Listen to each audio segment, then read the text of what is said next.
We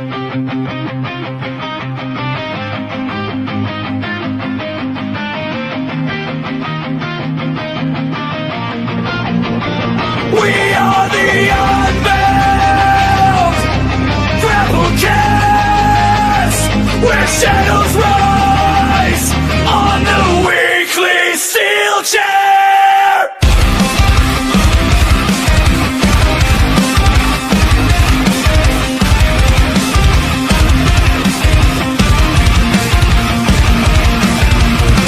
Reece unleashed, black ice face increase, purple lightning strikes. Steelchair and backfield the beast. Josiah stands tall, no ego, just confidence shown. Speaks with conviction and he holds his own. We predict people, hear the truth resound.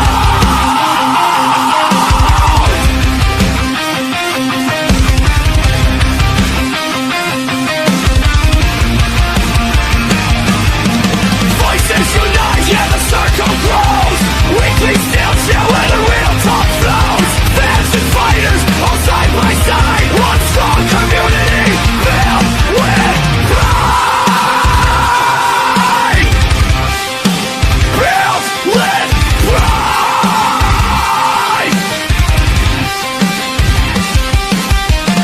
Hear the ring bell sound around. 3, 2, 1, let's go.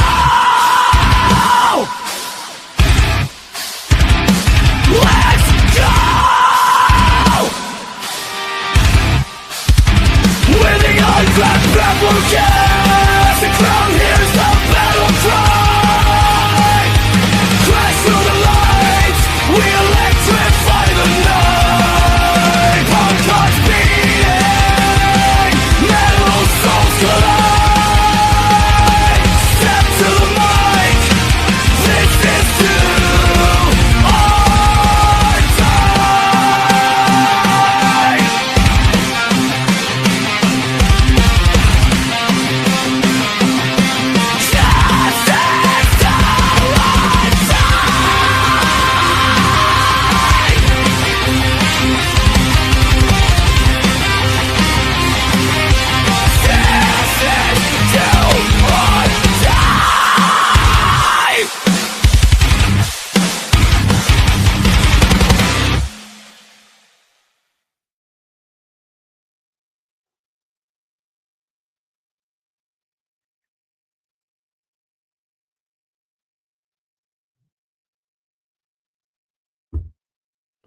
What's happening, everybody? How are we doing? Welcome back to hell, where it's cheap, it's killer, and it's actually kind of fun. I'm only kidding. It's the Unbound Grapplecast. Myself and Josiah, we are here to do a double review show and have some fun. Just kidding. It's not a double review show. It was the other day. It's not today. We're here to have some fun, however. So, before we get to pleasantries, how are you doing, dude? I'm doing very well, thank you. Hope you're doing Good. well, and I hope the chat's doing well too. So do I. I certainly hope so as well.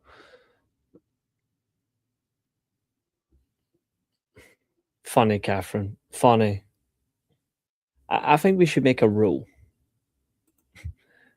National Cherry Cobbler. Where do you find these, Zach? I'm curious. What's up, Chester? Good to see you. Glad to hear you're doing well. Katherine, I think we need to institute a policy. Every time you mention Showa, it should equal a fine. Mhm. You're just a mad rugrat. I think Abel's on the phone one. Yes, he is. What's happening, dude? How are you? Hope you're feeling better. Now he's on the main side. Here we go. Oh no, he's still on the phone one. He might jump over when he's ready. Congrats to Evil and EO. Yeah. Yeah, as long as they now learn the importance of get out of that company instead, as a unit, we'll be fine. Oh wait, no, that's wishful thinking.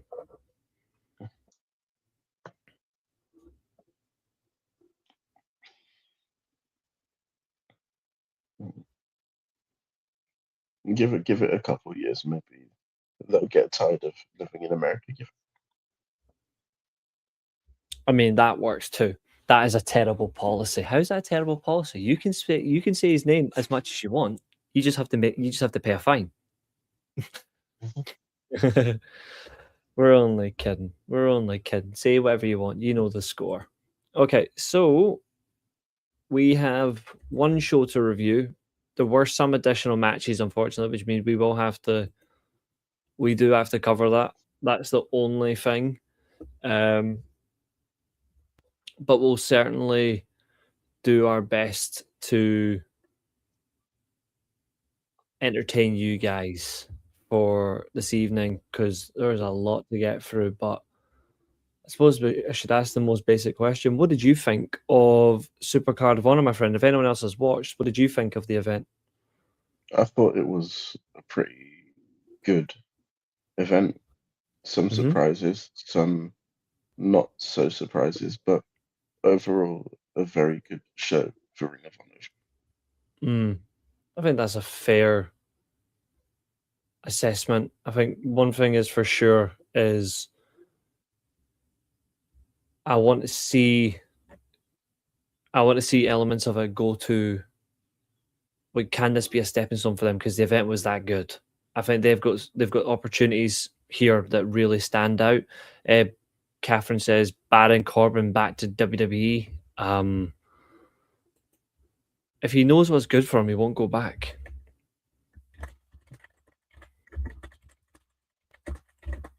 If he goes there, that's good for him, I guess. You just better hope that they use him properly this time. I suppose SmackDown was dreadful though. I eventually caught up with it, and I swear to God, I should have not bothered. Which makes it worse because when we have to review this shit, we have to do it, and it's making it worse now on the level of they're not getting better, and I don't understand how people can claim that Gunther versus Royce Keys was the best match of the week. Because that's painful to read. Yeah, I mean, I've still not watched the show. Honestly, don't bother. There's no need.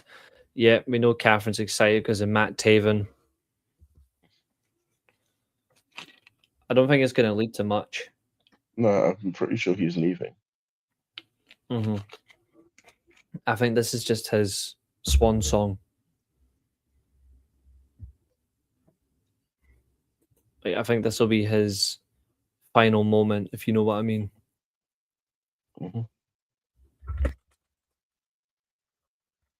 I am just doing one little thing,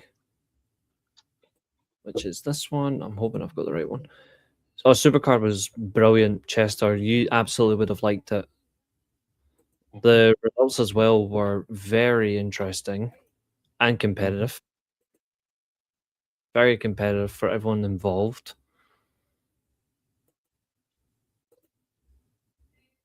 Went against good people, obviously. Can't really say much for the good of mankind. But that's okay. Because things happen. Josiah knows what I'm talking about. I do. I may have to start watching Ring of Honor on a regular. I'm rewatching on a regular basis myself. Like I dipped out a little bit, but that's just because other things were in the way. But I am watching it a whole lot more, and I'm really enjoying it. There, I need that, and now I can do. Obviously, I'm going to bring the predictions up in a minute, but before we do that, does anyone want to guess who the predictions champion is?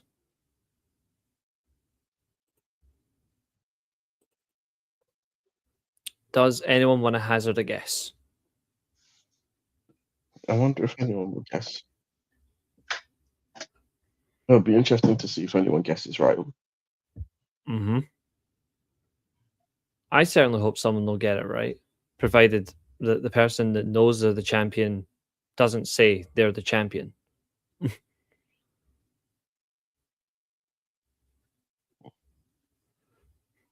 But yes, who do you lot think? I didn't cheat. How did I cheat? And no, it's not me.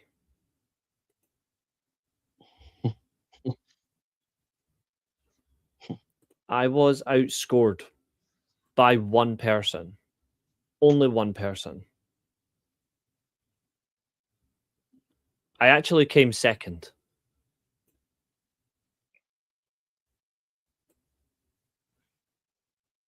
Let me just make sure. I came, joint second.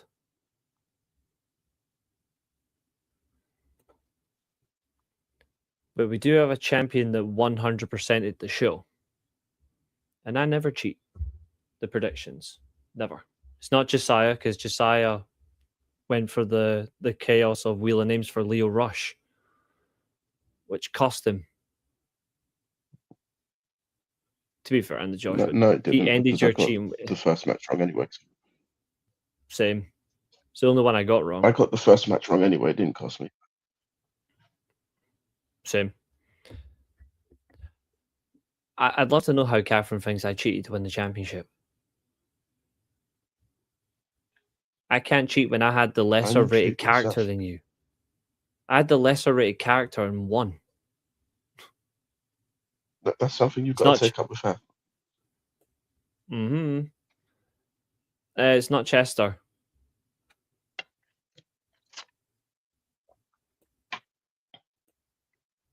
It's not Chester.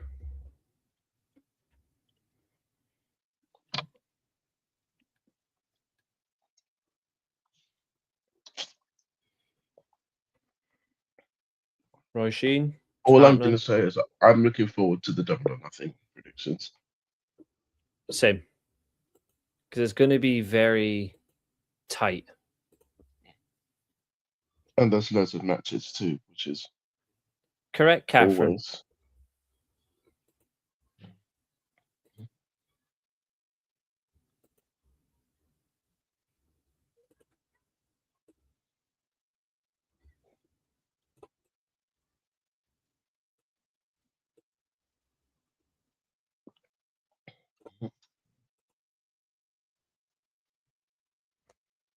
It is, Abel. That is correct.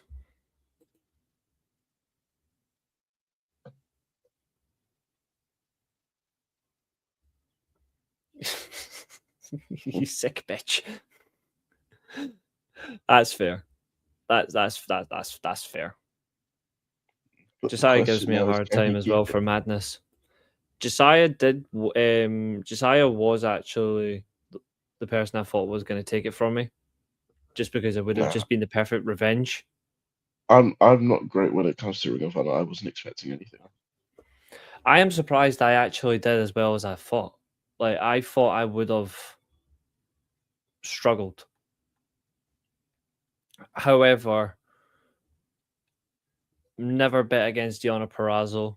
Never bet against Lee Moriarty, which some people don't rate for some reason. Well, I don't understand. Red Velvet is too good. AR Fox might be a jobber, but he's not losing his title straight away. And Blake Christian is more vanilla than ice cream, so it was no chance he was going to win either. And then obviously Athena, it just seemed inevitable, but that match has now raised a lot of questions for me. But also Josh Woods versus Nigel McGuinness, I am happy that I got that match wrong, because that was such a good match. I've got no problem of getting that one wrong.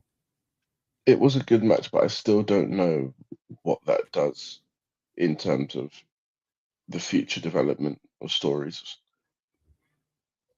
I think what it does is this might lead to Nige going for the pure title. He wins it and then it ends up back on Josh Woods as a rematch, which I'm not against. I think one way, shape, or form, someone has to take the title from Lee Moriarty. He's nearly at 750 days as champion. That'll be in June. Like, something has to give, you know? Yeah. And not in a bad way. I mean, like, Lee Moriarty's been a fantastic champion. He's one of the best pure technical wrestlers in AEW and / Ring of Honor. But they have to move him up now. He has to lose that title and he has to move up, or he just relinquishes the belt. Just vacate it. Do a Samoa Joe. That's what I would do anyway. But I don't know. What about you? Before we go in this card, in terms of the matches though, which matches stood out for you the most? Like, which ones did you like the most?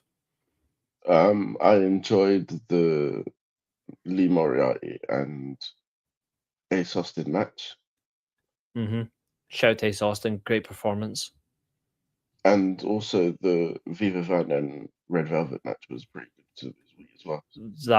That was really good. Katherine thinks the best pure technical wrestler is Wheeler Yuta. I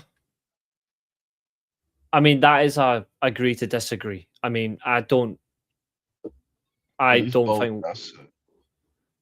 I think Wheeler Yuta looks like a chav, but he is a good wrestler. But I don't think he'll ever be on the same level or better than than Lee Moriarty. Because even Josh Alexander, fully fit, is better than both of them. When you think of pure wrestling, he basically is that. Except he's never going to go down to Ring of Honor. No.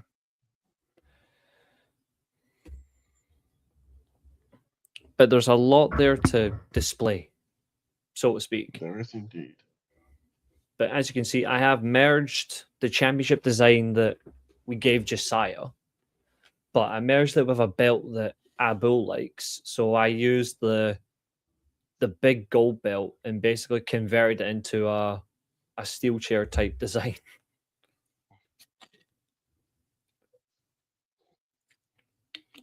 To protect the integrity of the design we gave you, of course. I might be biased, but I do still think my design was better than that. I mean, that's allowed. Like, I can say the same for mine.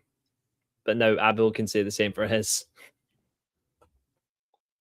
Like, that's the aim, is I want to try and give like every new champion a version of their own. Like, I will do that. So naturally for Katherine, if she ever wins it, she's going to get the Divas title. Or she can get a Hangman titles. A cowboy championship design with shit on it. Anything Big Abu likes, that's why he is sponsored by Blue Chew. Oh dear God.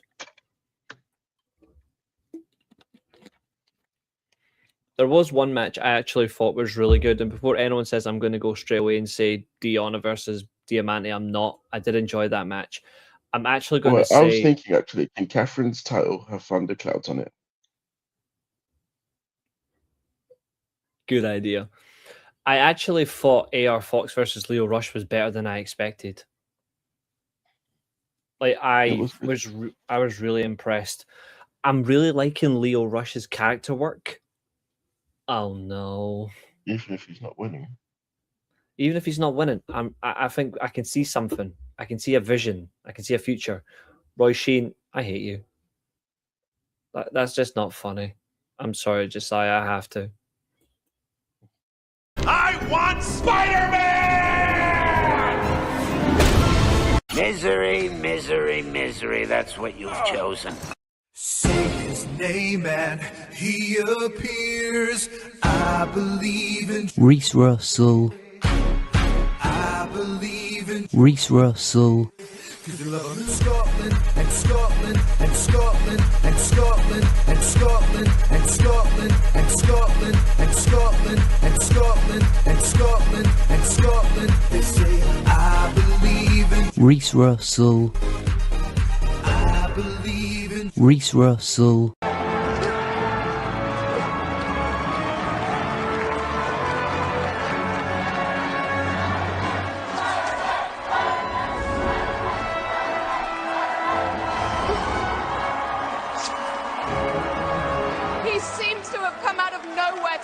prayers of the city, just when all hope seemed to be lost.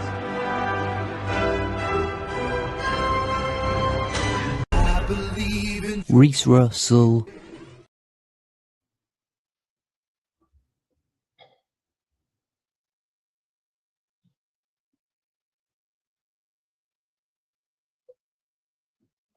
Is it over yet? Yeah, see, you know what? Exactly. You know what? Just for that alone, I agree. I also think that should trigger a fine as well.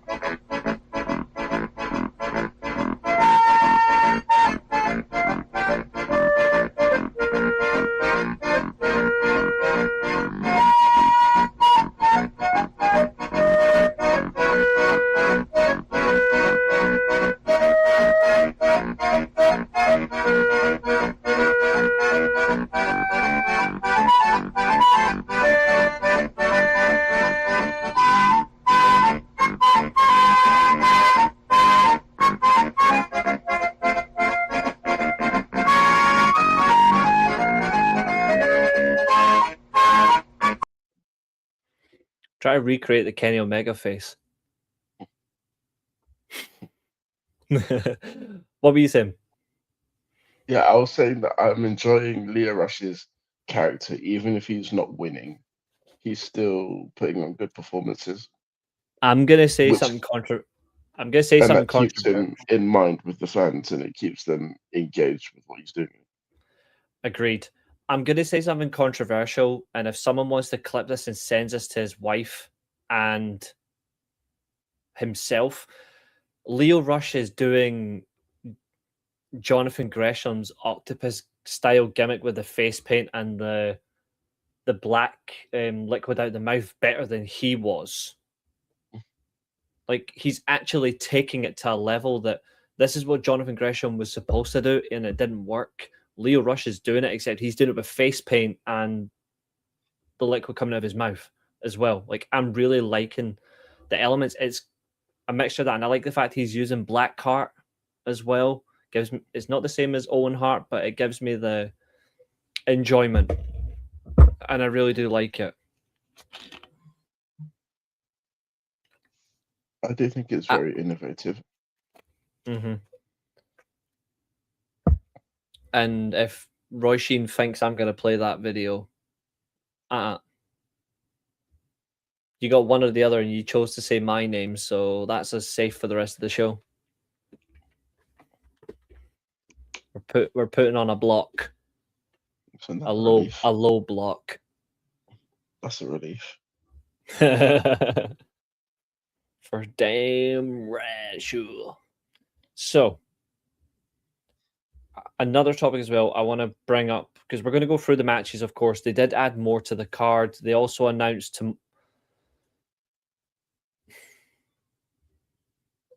it happened last night, to be fair, and it was kind of crap, but they did announce Sammy Guevara versus Darby Allin for the world title at Collision. I think that was done out of spite. I didn't watch that either. I think it was still done out of spite. It probably was, yeah. I think it was done because they know that me and you don't like him. And someone probably reported that back. So they picked that match. And I feel like this is treachery from Tony Khan himself and the AEW creative. I blame Katherine and Nikki. They probably told Tony Khan. Probably. Sammy Guevara does not deserve to be rewarded. Although Beast Mortal's not being able to attend Supercard to defend the titles doesn't help, obviously, because I was actually intrigued by the idea of Price and Oliver, because I think I would have put the belts on them right there and then, but some of the other matches as well I that were added throughout I didn't like. I didn't enjoy Shane Taylor Promotions doing a open challenge just so Dalton Castle and the Turbo the Outrunners could win. Outrunners, yeah. Yeah, I didn't like the idea. The Outlanders, I would have called them the shite runners, but it works just as much. The Outrunners and Dalton Castle winning the Open Challenge to become the Ring of Honor World Six-Man Tag Team Champions. Really disappointing. But then also you make it worse by having Orange Gimp show up. Like that ruined the show. That's what doesn't make just the it fact a that great Josh show. Ledge. Yeah, that's what dismisses it from a brilliant show to a great show. He takes that down. I think we've now established that one experiment is officially over, and that's Billy Starks. Yeah. It's, for me, we're fans of Billy Starks on this show. We stand by that. But as of now, I never want to see her again challenge for the Ring of Honor Women's World title. You've had multiple chances. You had the biggest chance last night in a match where there's a small percentage of winning, but there's a larger chance of Athena losing the belt, and you still bottled it. Yeah, you still bottled it. So for me, the Billy Starks experiment is over. I think for her now, go after Red Velvet, go for the TV title, because if you step up to the pure title, you're going to tap out. But that's that for me. That it confirmed it for me. Either move her up to AEW or put her in the TV title division. Because I can't take her serious anymore as a world title contender. If you're refusing to put the belt on her, there must be something about her that Tony Khan does not see, that he goes, I am only going to have her as a challenger and a chaser. I will not put the belt on her. The only thing that I can think of is maybe he thinks that she's still too young. Potentially, but she's had well over 500 matches. In her entire career, she's got well over 500 matches. That's enough tape footage, sample size. She's work-wise, she's a good worker, but they have to do something, because like they can say too young, but MJF is really young when he won his first title. So, and he's not exactly emotionally mature.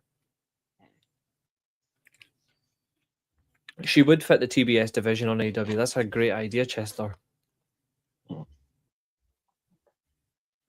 That's actually a really good solution. But yeah, is there anything else from Supercard of Honor you want to bring up before we dive into the matches? Yeah. I also want to bring up the fact that Swerve Strickland did attack Bandito like I thought he would. I really like that, and I'm looking forward to the aftermath on Dynamite, because I've got no clue what we're gonna get, out of this. But do they do the sympathy result? Do they do Bandito goes over because Swerve attacked him? Or do they have Swerve win dominant fashion to reiterate the feud, but then Bandito costs him in the final? Because that could happen. I don't know, but the thing is, I don't know if Bandito costing him in the final does any favors for the winners, because it makes them look weak. It could cost him the semifinals then. And at least that way you set up a pay-per-view match. Yeah. I'm really excited by the potential of what a feud they could do. I don't know what it could become, but I am really hyped for it. Would you have it for the ROH title? No. I don't think Swerve should even be near that thing. Not saying that to dismiss Bandito as champion, but I think Bandito, when he faces Swerve, when their feud really kicks on, like into a series of matches, by then I'm expecting him to have dropped that title to someone that's not vanilla and boring. But maybe that's just me. I'm not sure. So, ladies and gentlemen, that is another question I have for you, actually. Who do you think is going to beat Bandito now? Roosh. I just think like he might be the best choice. That would be interesting. Like they're conserving his energy. Like the fact that his Supercard of Honor he did a jobber match. It says a lot for me, you know. Yeah. So I'd go for it. Another good thing as well. This is what I'm really liking for Ring of Honor. Last year's attendance for Supercard of Honor was 1,300 people. This year they increased it to 1,367. Yeah. So good for them. Like that's really Well, good. Well done to those extra 67 people that increased the total from last year. They're working hard for it. Like they're working hard to really improve the quality of their product. They're trying to improve the intake of numbers for people, but they're also trying to get people out there that they can see what's available and just enjoy it. And I think this is the right time for them to do that. So I'm all in, like I'm strapped in, but so we have 4 pre-show matches that did not contribute to the scores. Don't worry, guys, but we do have at that point 8 main card matches to go through. What's crazy is the world title and the survival of the fittest was only separated by 6 seconds.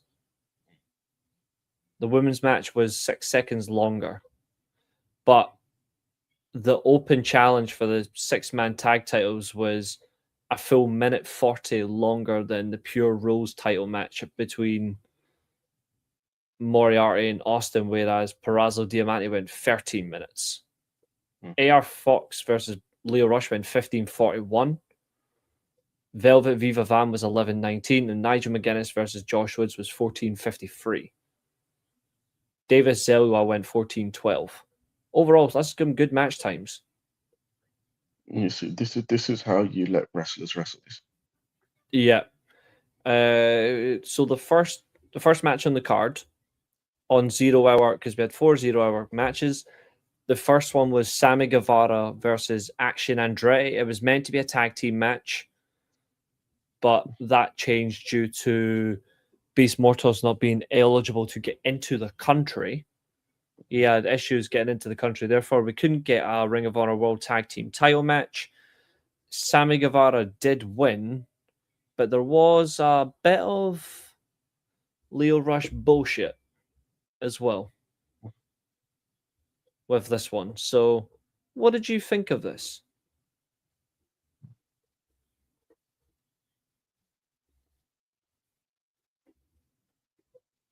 What did you think?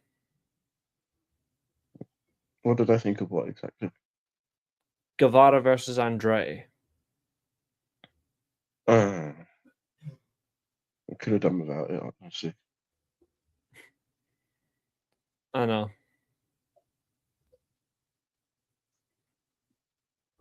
To be fair, I could have done without all of the matches that were added to that. It didn't add any substance to the show at all. It just made it longer.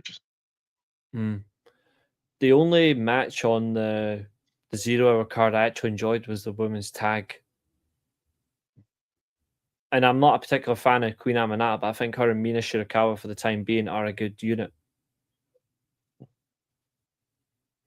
Rush defeated LSG by pinfall in a 41-second squash. Again, it just shows up there. It was decent. I've been a fan of Andretti since she showed up in the AEW. Andretti's good. He is certainly good. I've got no issue with Action Andretti. No, me neither.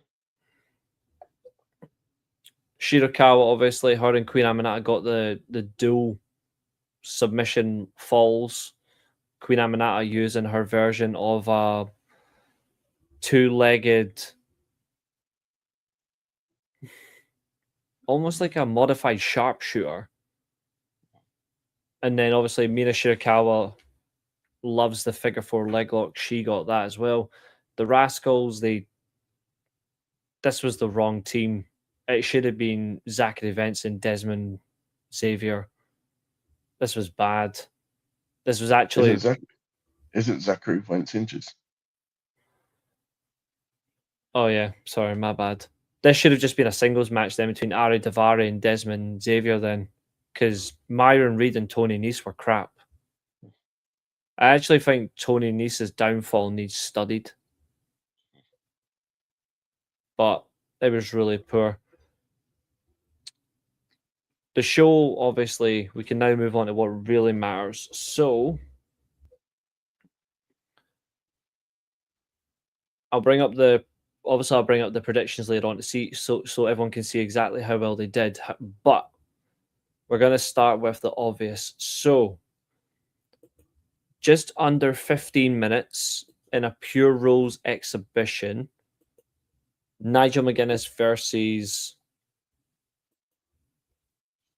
Josh Woods. Josh Woods.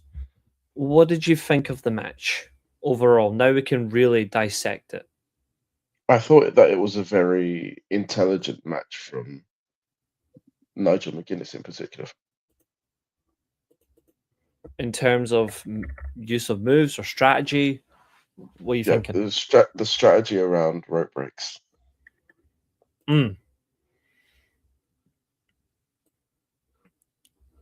That's one way to put it.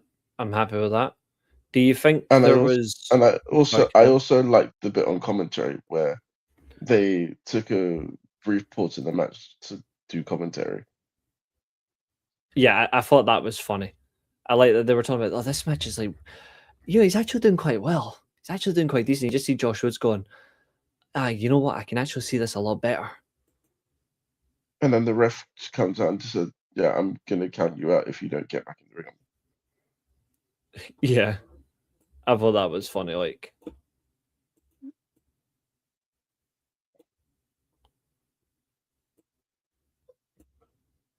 but yeah, overall, good match.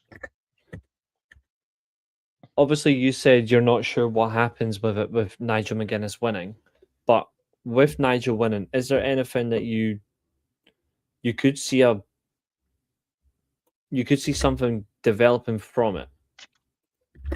Like, do you see anything that you think could benefit, or do you think it was just overall wrong call? I don't necessarily think it's the wrong call. I just don't see how Nigel winning benefits anyone when he's not a full-time wrestler. Yeah, that's fair.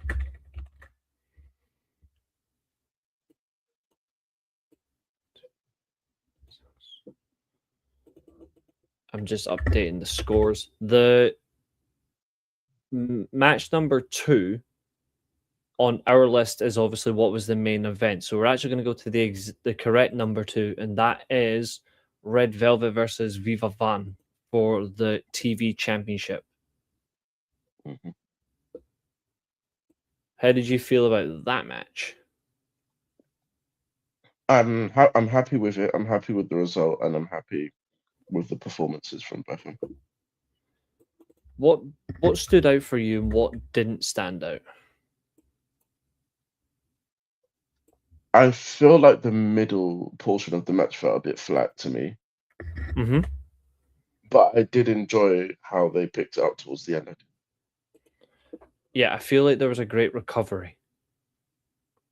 Like I feel like they demonstrated great resilience to fix. I wouldn't say fix mistakes, but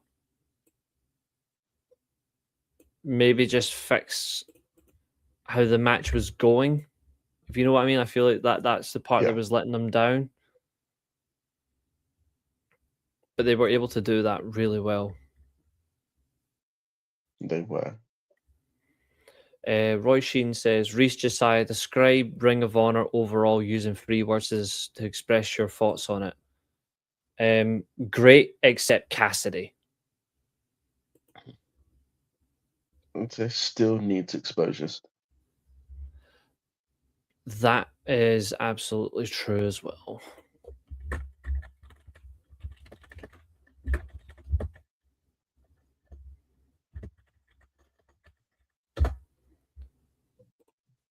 Like I that's want to when- see, I want to see more Ring of Honor wrestlers mixing in on Dynamite and Collision, just so that people actually know who they are and actually want to see them come in. Mm. It certainly is. If you look at wrestling as a whole, Ring of Honor, New Japan, AEW, Noah, that's the UK and American independent scene. That is where your real wrestling is. One company Yeah. doesn't personify wrestling, and the other one is trying to copy its stupid owner when it doesn't need to. So Yeah. we're in those levels that must be better. So, and I think if you were to really contest it, I think if you were to have like just complete wrestling, I don't think anybody in one particular organization matches up to Ring of Honor. If you just say we're gonna wrestle, I think they would get smoked by the Ring of Honor talent. Yeah.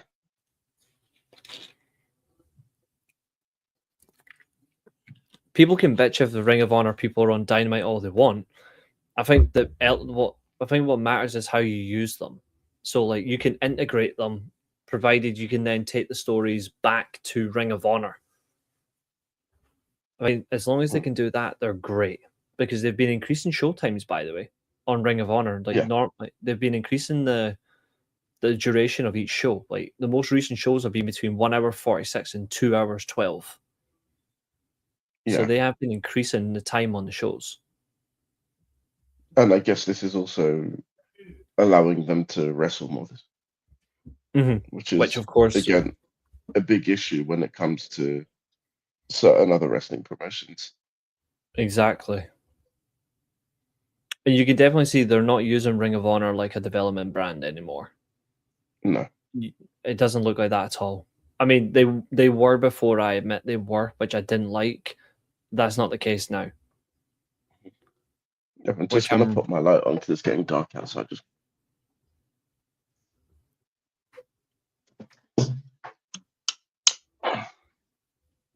yeah.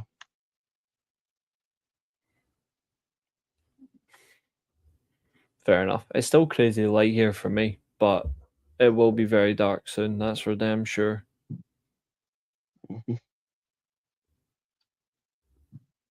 But yeah, it's good to see that they're not treating ROH as just a development brand and that they're paying more attention to it in terms of actual wrestling. Yeah, for sure. In terms of the women's title match, sorry, the women's TV title match, is there anything from that you thought it lacked? I think a bit of pace would have been better. I feel like Velvet was rushing the end, where Viva Van wasn't. I don't know if she just wasn't in the idea. It I don't know. Like there wasn't much coordination. No. They haven't worked a lot together as well, which doesn't help. I feel like you need more reps between them. I think if you were to take, say, 2 or 3 minutes off the Rascals tag match and 2 or 3 minutes off the Sammy Guevara match, and you gave it to the TV title, women's TV title match, you bring that up to about 14 minutes exact. That extra 2 3 minutes does those women a lot of justice. But then I can say the same thing about the Pure Rose match for the women, Pure Rose women's title match, because that was 13 minutes exact. I feel like that was too short. Yeah. Like that should have went another 4 or 5 minutes.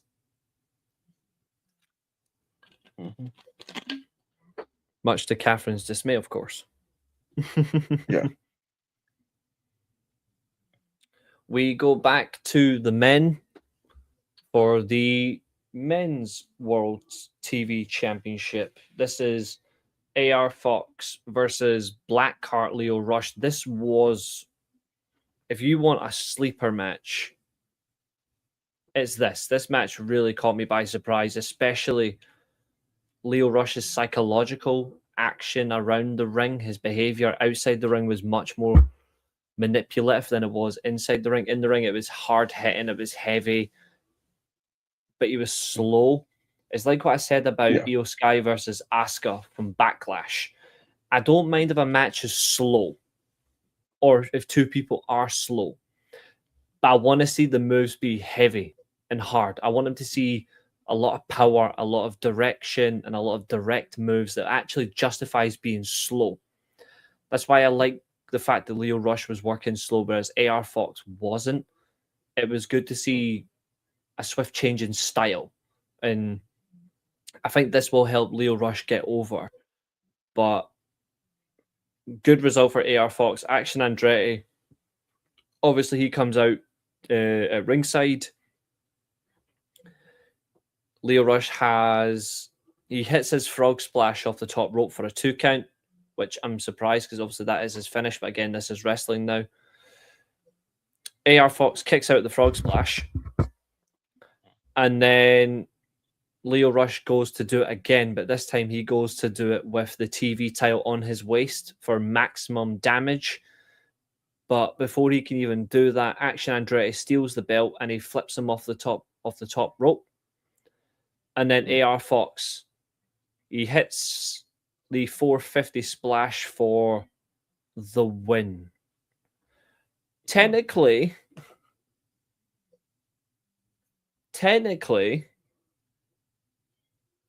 this should have been a DQ win for Lio Rush. Should have been, yeah. But it didn't happen. So we all that picked AR Fox are fine. We got the point. But that did happen. So what did you think about this match? I think apart from that incident, it was a good match. What are you making of AR Fox? Because I know we spoke about him a bit about him at length on Friday, that we don't think he's championship material, but is he giving you any inkling that he might actually be decent for this title at least? Because I think that might be his level. I still need to see a bit more. It's too early to say after one defense. Yeah. I mean, I agree. I'm not saying it's guaranteed for sure, but I feel like I think for me, what I liked about it is the fact is at least he carried the belt like a champion. Like, he seems to have that nailed down, but it takes more than that to be a champion. So I'm intrigued. Obviously, Lio Rush is an established wrestler who's held championships before as a single and a tag. Good first opponent. But what did you think of the black card in this match? I thought that he was very interesting in terms of his character work and his in-ring style. Where does he go from here, do you think? I have no idea, and that's the problem. If you were to put him somewhere, say it was in your hands, where do you put him? Probably in the national title seed in AEW. Okay. It's not a bad shout. Challenger or champion itself? A challenger for now. That's fair. I'm not against that.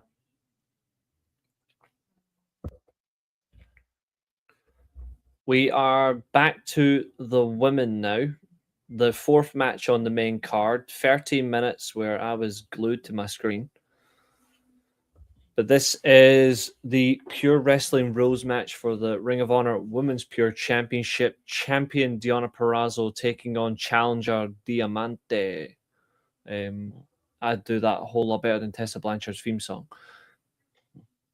But either way, Diamante versus Deonna Purrazzo is the only match that went bang on a minute specific. They went 30 minutes exact. I have 3 problems with this match. Okay, go on. The first one is the length of time.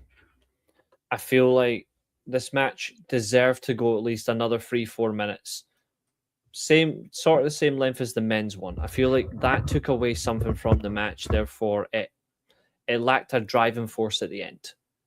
So that's problem number 1. problem number 2 is the first Deonna rope break. I don't agree with that decision purely because at the time she was already on the ropes, similar to Diamante, when Diamante was also in the ropes previously, and they never took a rope break off for her, but they did it for Deonna. I feel like it was poorly decided upon. So I think that hurt it a little bit as well. In the third one, I didn't see enough from Diamante in terms of pure wrestling. She said that she's the most pure wrestler that Deonna's ever going to face in her championship defenses. And I didn't see it. The match is good. I'm not saying that the match is bad.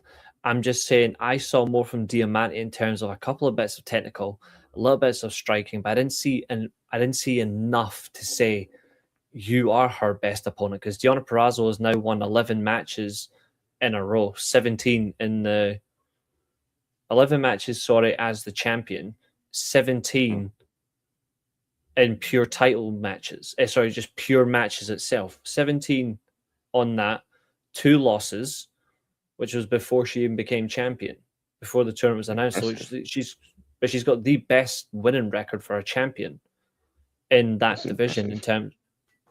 She's never lost a proving ground match either.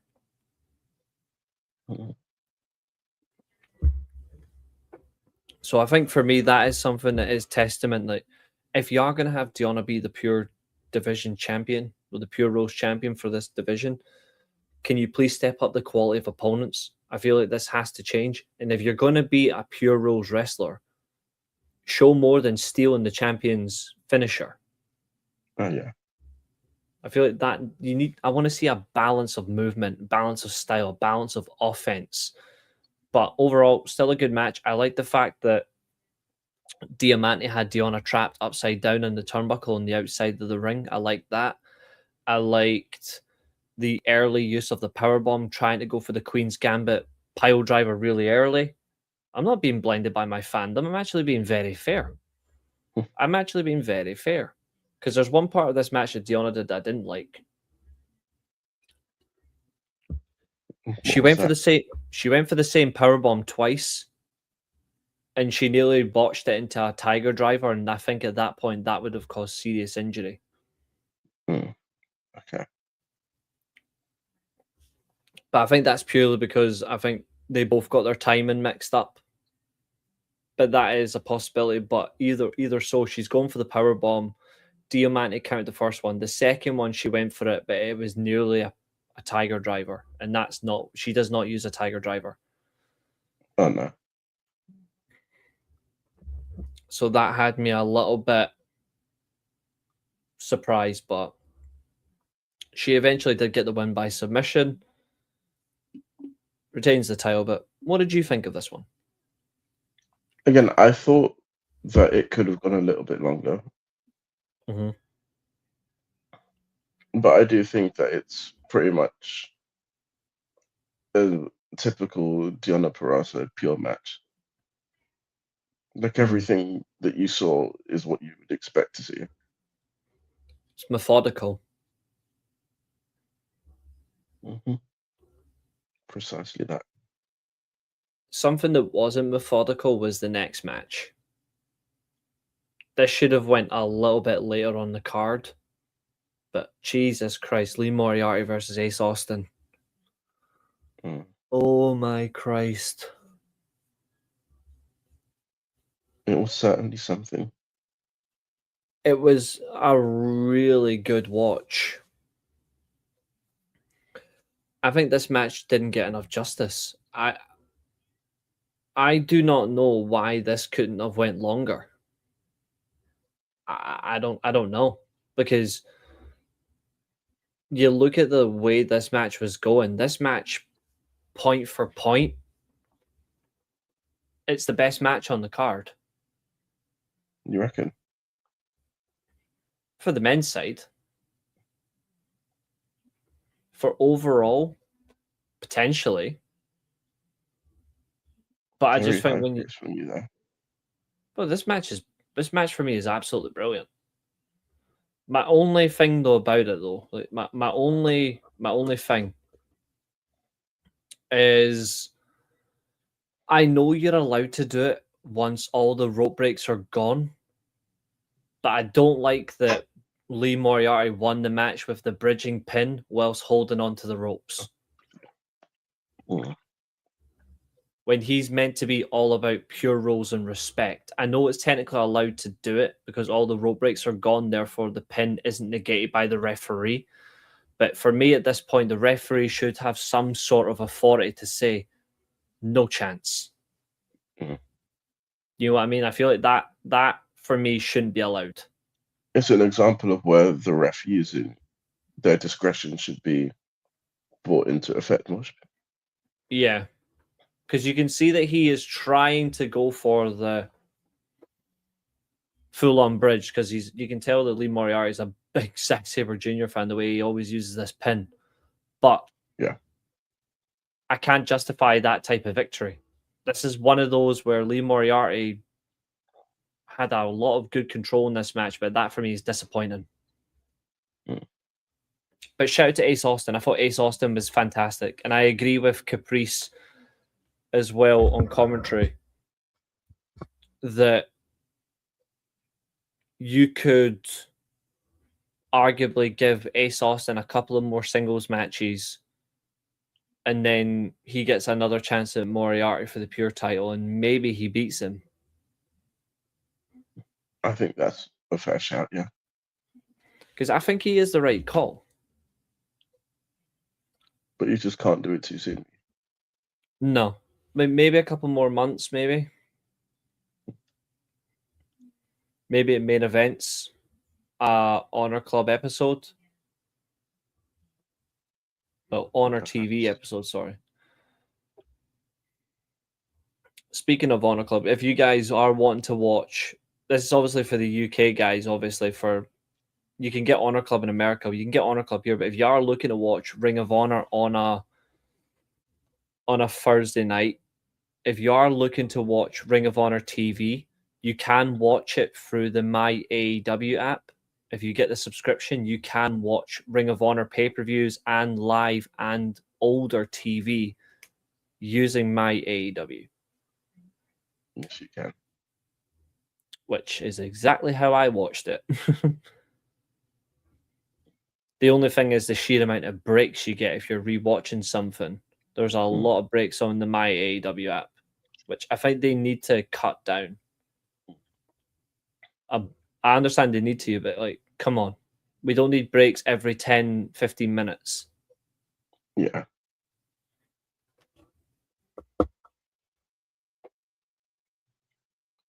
That's like WWE levels after a pay-per-view match. Yeah. I'm not kidding. I rewatched Fyter Fest 2020 today. And there was breaks like every 10, 15 minutes. And I'm like, what the fuck? Like, am I watching like a YouTube display right now? Is there anything else from this match that you saw that maybe you didn't like, or is there anything else you did like? Yeah, I was just generally impressed with Ace Austin's performance. This is the Ace Austin that I wanted to see escape TNA because they were never going to make him more serious than he already was. Yeah. And hopefully Chris Bay follows suit. At some point, that would be nice. Oh, yeah.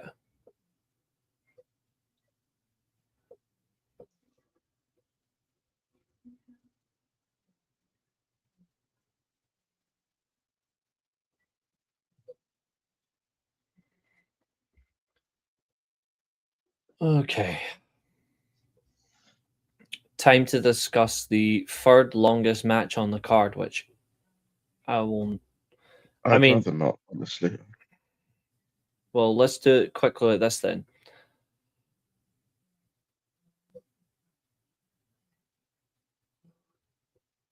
I don't get the result. I don't get it. No. It was just And a waste of time. And an open challenge shouldn't be going for, even for a 6-man tag title match, should not be going close to 18 minutes. No.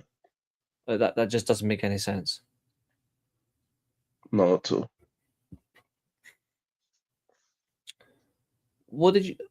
We can at least move on to the No, next I one. also no, before we get onto that, I also want to ask the question why Orange Cassidy felt the need to show up more. I actually don't know. Like, that's something I haven't got a clue about. It didn't make any sense. It was nice to see.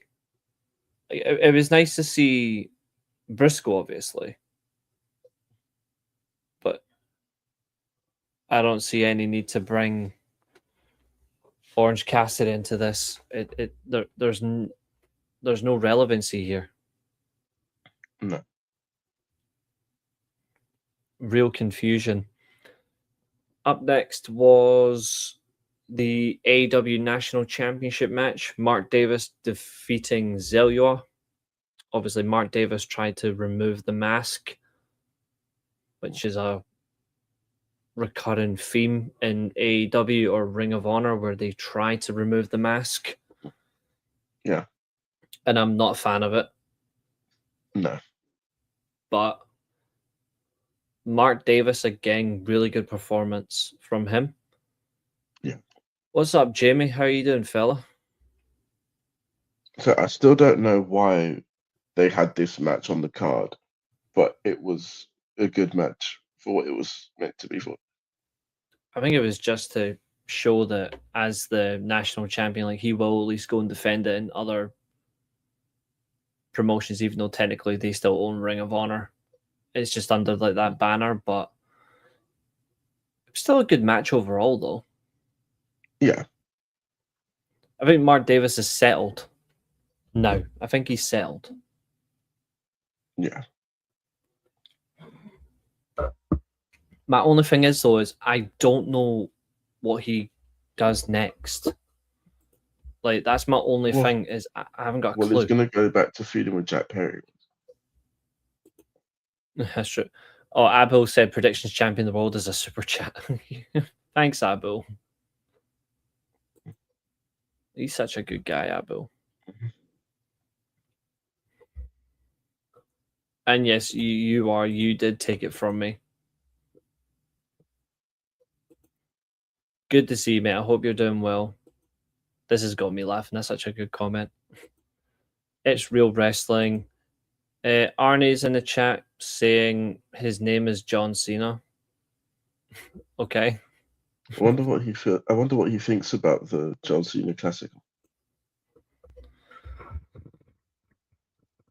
I hope anyone with a rational opinion, even if you're a John Cena fan, which I suppose might be rare, I'm hoping you'll be in the same inclusion that this shouldn't go through at all. We don't need it. Because even I'm like, why? Like, I think it's ridiculous. And that's one way to put it. Mm. What else from Davis versus Zelya did you enjoy? I was impressed with Zelya's performance because obviously I don't get to see much of him.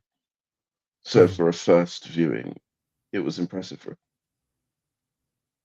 And I also want to praise the agents that booked the match, because this is how you should display a wrestler that people may not be familiar with. Mm. They really built time in for him, really utilized him strength to strength, and it worked really well. Okay.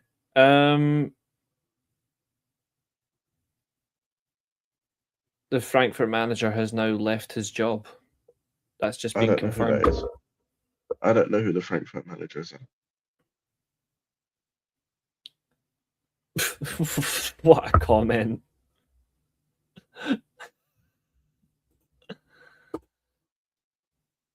a comment here saying the John Cena Championship belt comes with a mechanism that gives you a wedgie to save everyone else the time.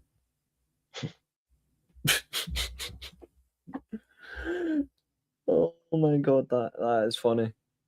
That's too funny. Thank you for that one. That's made me laugh. That's a good one. Yeah. We need more humor like that, you know, like just natural humor that just takes your mind off shit and just makes you laugh. Yeah.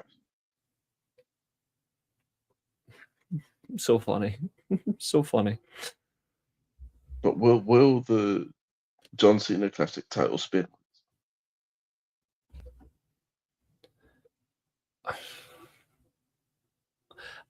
I don't think it will. I think it would be hilarious if it does. If it does, then you can only help but laugh. But I think we all know who's going to win it. It's going to be R-Truth. I mean, I think it's going to be LA Knight. You think LA Knight's going to win a championship? Because because the fans are voting. They vote him over R-Truth, you think? I don't think they've got the stomach for it. I don't see him lasting much longer anyway. No. Like I think he'll be gone soon. Maybe SummerSlam cuts.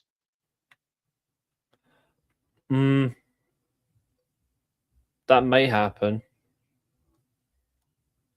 Would be interesting. I'm still unconvinced about them as a whole. Like in terms like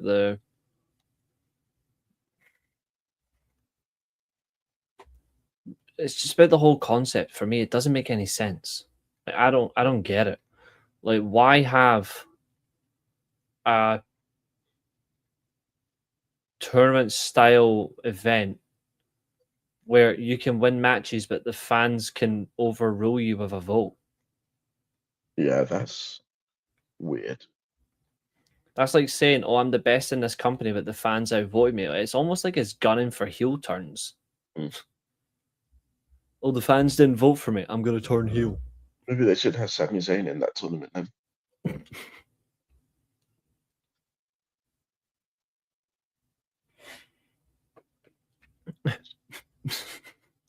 That's funny. That. Jesus I mean, Christ. he's always complaining about how the fans have turned on him.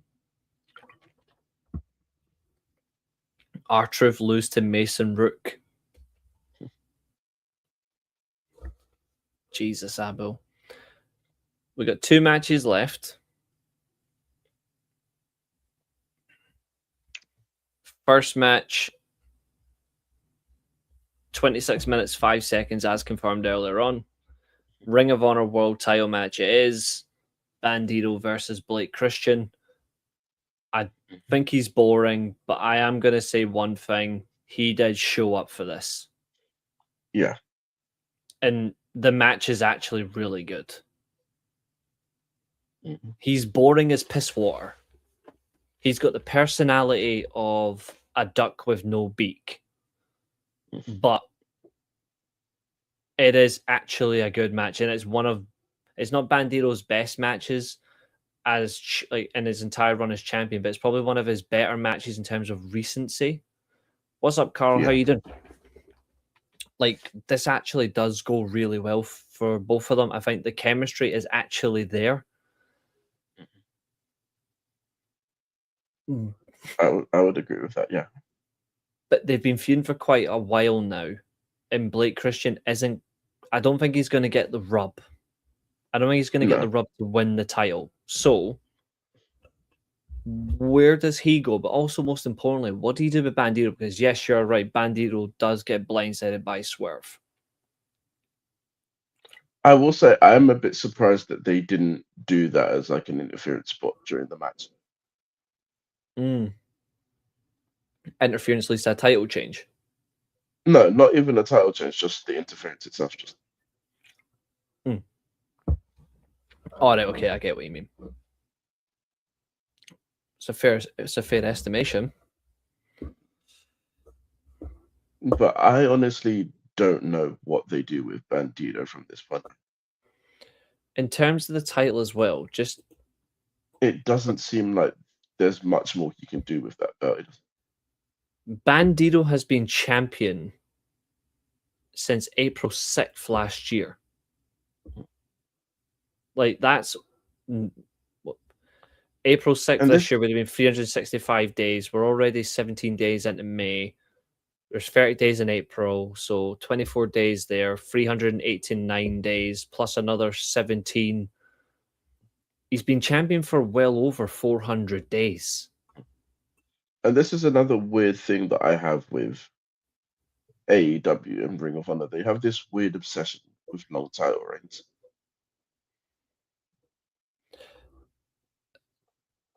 It's a bit worse than WWE when it comes to long title reigns. Yeah. I mean, And it's almost like they don't have a balance because you either have a long time, they either have champions with long title reigns or they have champions that flip flop belts, like the TNT title and the world title in AEW. Though. yeah.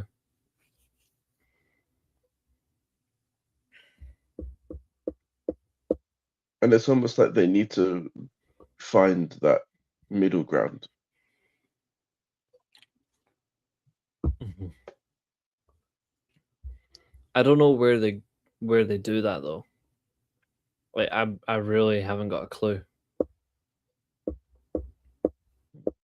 that's something that they need to figure out. I do want Bandito to go back to the previous title design. Like the one just Which before one? it. The classic ROH belt. No, you know the fifth design. Oh, what, the gold before? Yeah, the one that Ah. came out just after the police style winged one version. Oh yeah. Basically, the one that Rush was bossing about. Basically, I do think the classic one's nice, and to be fair, they're all nice. But I just think, for me personally, I would go all for the one before. I think it just looks nicer.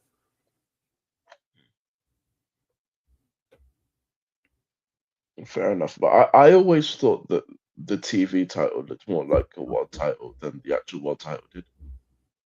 Mm-hmm. I don't disagree with that at all. So maybe they could just bring that back as the world title, but change the naming of it. Mind you, that title did disappear after they got unified. Like, it got unified with that was the Bandito versus Gresham match. Bandito beat him. He unified they did like a unification with their championships, and then Gresham kept that title. He kept the gold one. He kept carrying it about and stuff. But Bandito was a recognized champion. Because that actually wasn't a bad thing, to be fair. I actually quite enjoyed that. It's always nice to keep good belts in people's minds. Mm-hmm. Speaking of keeping things in people's minds,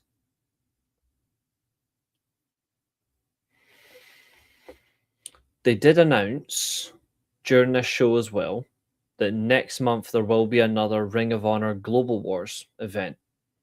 They did. This is Ring of Honor Global Wars featuring Ring of Honor talent, CMLL talent, and Stardom. It's a triple header. On a scale of 1 to 10, how excited are you for that? I'd give it a solid 8 out of 10. I like that. I've got no fucking clue what's going to happen though. Like, that's the only thing. I'm actually like, you know, when you've got like good skeptical feelings about it, I'm like, I wonder what is gonna. Yeah. I do wonder what we're gonna get. I don't think anything. Yeah, nothing's been announced yet, but like. But the good thing is, though, I think you might see an appearance on this show. This event is going to be hosted in Cincinnati.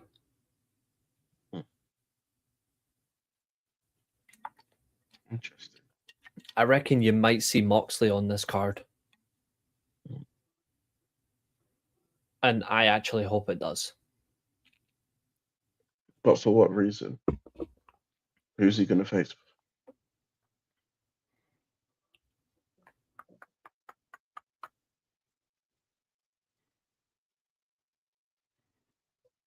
Maybe he could do an open challenge that won't be boring.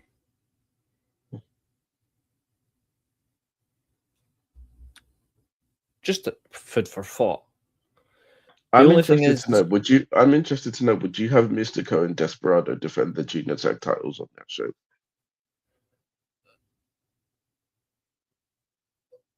Against a combination of teams, or just a single team from Ring of Honor or from CMLL? I'd say either or. Yeah, I actually think you've got a good chance of doing Desperado versus Mystico. I would have them up against the Von Erichs.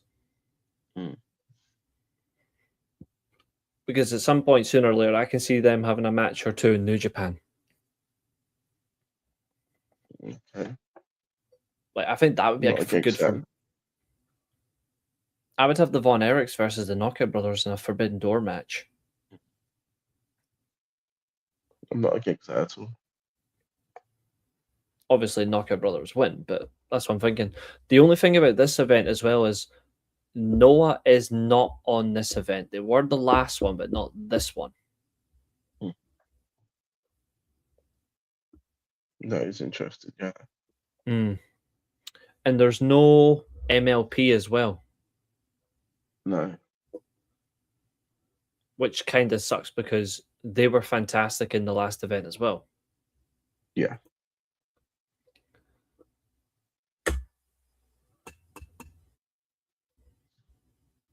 But I'm sure the introduction of CMLL, I'm sure that will make up for it. Mm-hmm.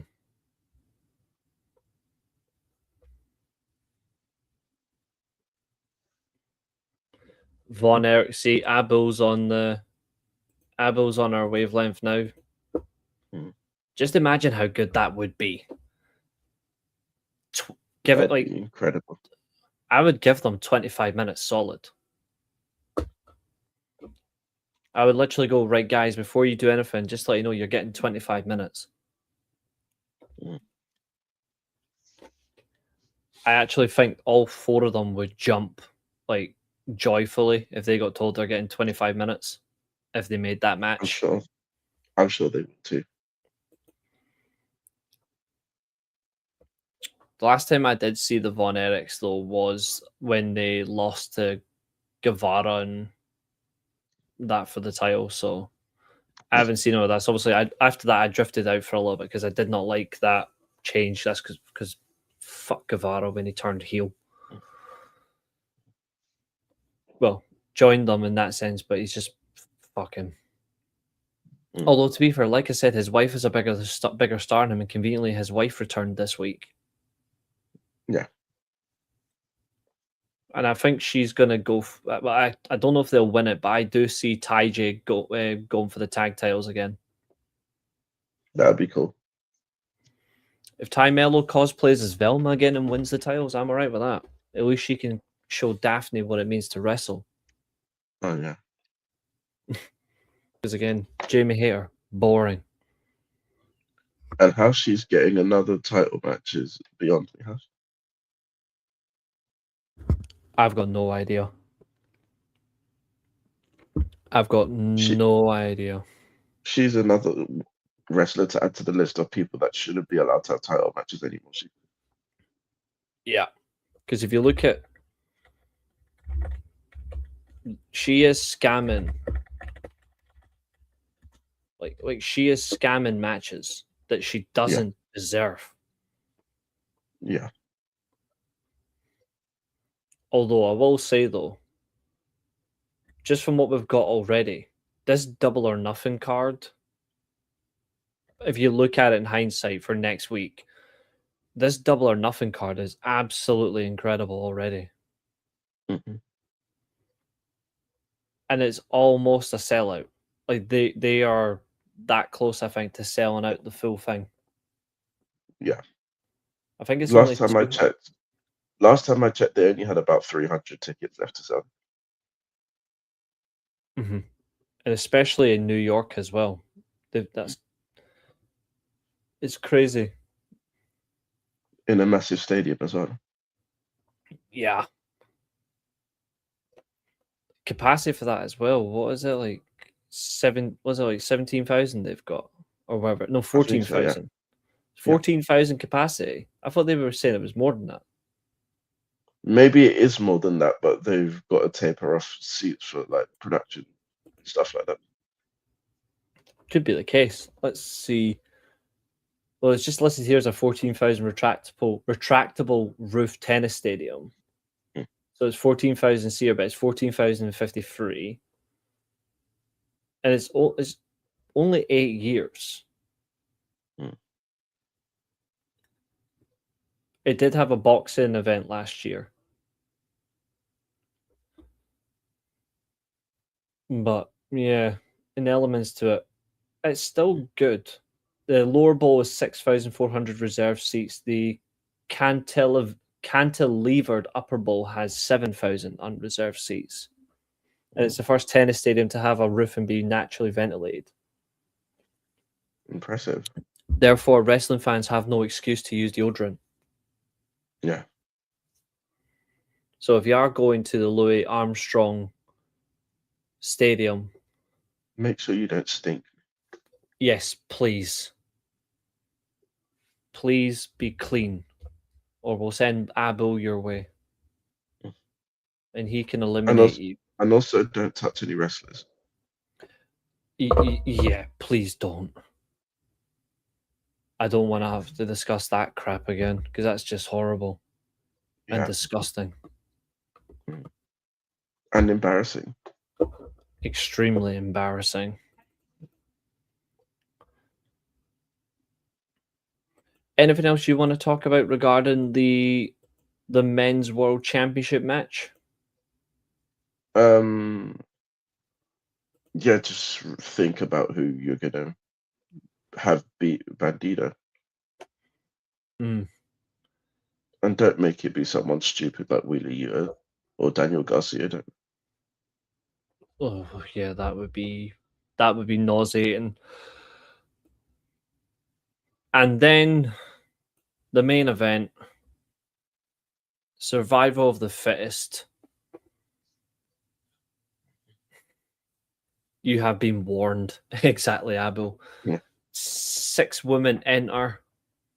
1 woman leaves. Athena retains the championship. Overall, good match. Time-wise, I'm glad they gave them a lot of time. They worked really hard for this, but again, what are you getting now as an investment? What is your investment? Like, where do you invest?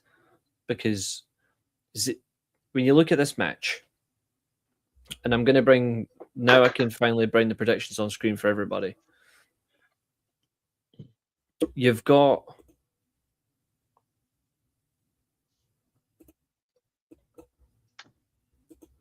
a lot here that stands out.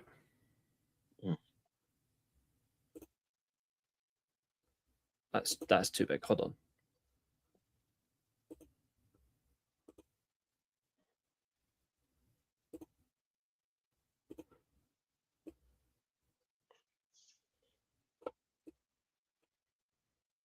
Just so we can view this a bit better. There we go.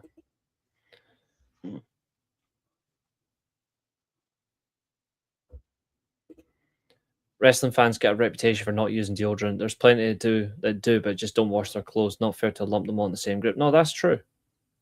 Mhm. But in essence, they should all just clean them. Yeah. I mean, if you don't wash your clothes, what's the point? Wearing deodorant, you're gonna stink anyway. Or at least have like. There's actually some people that actually are crazy. There's some people that generally will shower in their clothes, and then they will just get like a big massive like air dry on their clothes when they go out, and technically they're clean. Like they'll clean themselves, then they'll clean like their clothes, and then they'll just go. Weird. It's manic. There's actually people that have done that from studies. I am, before anyone asks, no, I'm not one of those people. I wash. No. But that is the talent in this match. Yeah. And honest to God, we can see certain things that stand out. Let me just remove the comments for 2 seconds. Don't worry, guys. We can still see your chat. Don't worry. But this is where we're at, right? So, Maya World has been competing there for quite a while. Yeah. I don't see her getting the title. Trish Adora, decent talent, works really hard. I actually enjoy watching Trish Adora. Yeah, but again, I don't think she's ever going to win the title either. Me neither. Yuka Sakazaki is only there because of an extra name.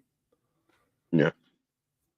Billy Starks, we've already talked about. I think that experiment's done. She can't be considered a threat going forward. Yeah. And Zayda Steele is pure potential. Yeah. Like, she's got a long way to go, and they can't rush her. Yeah. But she did well in this. They need to, like, really focus on her development in these next few months. Mm-hmm.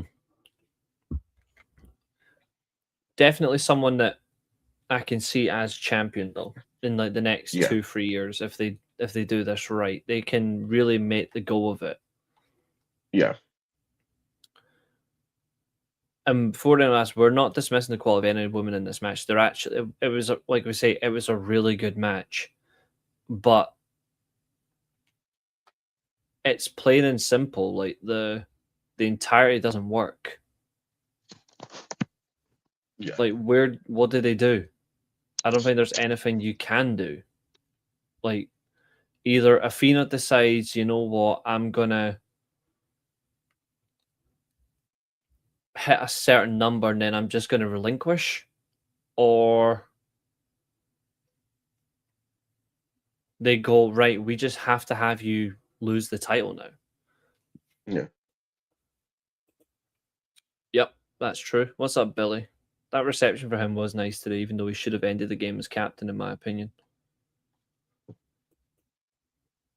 PS, fuck Celtic. Yeah, speaking, I actually have something about that I'm going to bring up in a few minutes. Don't you worry, that's going to raise a very interesting conversation when we go into our little topic of discussion for everybody. I've got something that is going to really raise the stakes. Although, then again, the SFA need to have balls, and we know they don't. So, we will see if they will do it, and if they do it, then I will praise them, but I don't think they will. So, the survival of the fittest match, what did you think, though? I thought it was a very good match. What did you not like? I didn't like the fact that they had Billy Starks in this match and her not win the belt again. That's the one major takeaway for me. I feel like we've said this already, but we're at a stage with her now where if she's not winning or you don't plan to have her win, don't put her in these matches. Yeah, she keeps being rewarded. And she's great. Like, we're not taking that away from her. She is a great talent. But you can't keep rewarding someone if you're not going to bother to use them. Yeah. It's like asking for trouble. Yes, you can bring that up as well for sure. I will bring that up on screen just a minute. Because I know for a fact Josiah's got some very interesting thoughts on that. I know for a fact he does. Mm-hmm. So let's go through this. Let's go through this one. So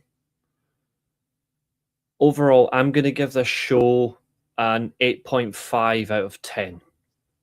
It drops 1.5 for certain matches that were given not enough time. Certain matches that were added that were, quite frankly, not necessary. And obviously, Orange Cassidy was on this pay-per-view in a post-match attack. Therefore, that drops the score. Mm. What about yourself? I'm going lower, and I'm going to say 7.5. Okay. Simply because I don't think that any of the additional matches were necessary. Fair. That is very fair. So now, guys, after we've done that, we'll sit about and just chat anything else you want to talk about. The one one comment here was from Ribshot. Again, thank you for your comments. First SmackDown show I ever went to, I sat next to a guy with vicious BO. Fucking hell. He asked what I did for a living, then told me people with jobs are stupid because he got his ticket with his dole money. See, for that, you know what I would have done? I would have just reported him to the local council where he gets his money from. Because I'd be like, you should be using that for your groceries, etc., or using that for travel to go job hunting. Maybe I'm just a vicious bastard. I don't know. Abo says not bad. Billy says not bad. Went to the game, so got to see Casemiro one last time. Nice. Abo with 3 broken hearts. Casemiro. Billy's now got a question for you, mate, and it's a very fair question. Can we get Josiah's thoughts on Salah's comments? I think Gary Neville's a bit over the top on it in what he said about Salah's thrown a grenade in. Well, I know your opinion on it's a lot, but... Well, I think that the comments were I think that they were comments that needed to be made. Somebody with the status that he has needed to come out and make these comments because it really now alerts the board that it's not just the fans that are not happy with this, but it's also the players as well. But I actually think that the statement itself isn't the big thing about this. It's the amount of current and ex-players that liked it. That's the big takeaway from it. Are you surprised by that? No, not at all. Not at all. No. I don't think, and this is my personal opinion, I don't think there's going to be a reaction. I still think he will be your manager next season. Well, apparently there are talks that they've decided to replace him, but I don't know how legit those reports are. The only person I see you replacing him with is Areola. I mean, I wouldn't be against that personally. Because I don't think you're going to replace him with... Well, you're not going to get Alonso now, obviously, but I don't think you're going to get anyone else. Not unless there's someone crazy. I've been seeing Sebastian Hoeneß from Stuttgart. Good manager. And I've also seen Nagelsmann in case he decides to leave. If I genuinely see that happen, I will be done with football. And then I've also heard, I don't know how real or accurate this is, but apparently one of the people that work for FSG want to try and get Klopp back on. I can see that. I genuinely do see something like that happening, but yeah. I feel like that I feel like if that happens, that's like a last resort. If like we can't get anyone else that we're interested in, because the club do know that if like we're in dire straits and we need someone, he will do it. Yeah. That's that I see. I swear, if I do honestly at some point see Nagelsmann in a fucking Liverpool shirt, I will literally be done with football and I will blame Man United.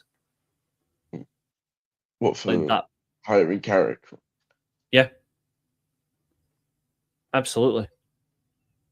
Like choosing him over Nagelsmann or Enrique is what will be the death of this club as a serious contender for a league title. Like we're not going to compete now. Like you can rule Man United competing now, because I'll say this now, by the way, because I've got higher standards than the match going fans. Michael Carrick has got the club finishing third. Next season, if he's not competing for the title or winning trophies, sack him at the end of the season. No, they'll call you a wolf for that. They can call me whatever they want. I don't care. They can call me whatever they fucking want. The difference is I've got bigger and higher standards than a lot of them. And if that hurts their feelings, what to do?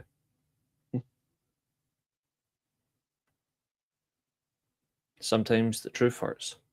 And for them, the truth is massive.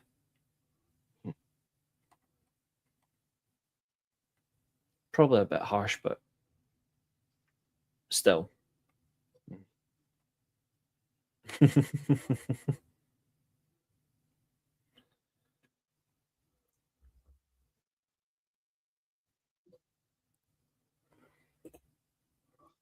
But yeah, what's your whole topic for this?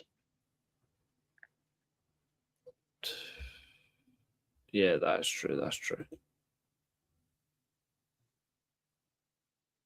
Alonso will get some sort of power for like 2 weeks, and then after that, it'll disappear. I'm not surprised that we didn't get him, because I don't think he suits the style of football that we want to play. And also, his three at the back system won't work with us because we don't have enough centre backs to play that with. Yous are not going to play he would. I don't think he'd play a three at the back with you guys. I have a bad feeling Liverpool end up with Enrique as their next manager. No, Enrique is going to sign a contract extension. I think he's. I know the bookies have it. I know the bookies have him as the favourite to be our next manager, but I can't see it. It would be bad if it would be genuinely bad if United were to not get him, and then you see him become the manager for you lot. Because at that point, if that's the case, there's no there's nothing you can do at that point in terms of going like, what the fuck, you know what I mean? Like there's no coming back at that point. Which again, that wouldn't surprise me. But yeah, it'll be interesting to see how this all unfolds. But I'm glad that someone has come out with the statement that Salah made. But I will say I'm a bit frustrated that it's taken a player that's leaving to make this statement when our captain is just sitting there not making any sort of comments about anything. Twiddling his thumbs. Yeah.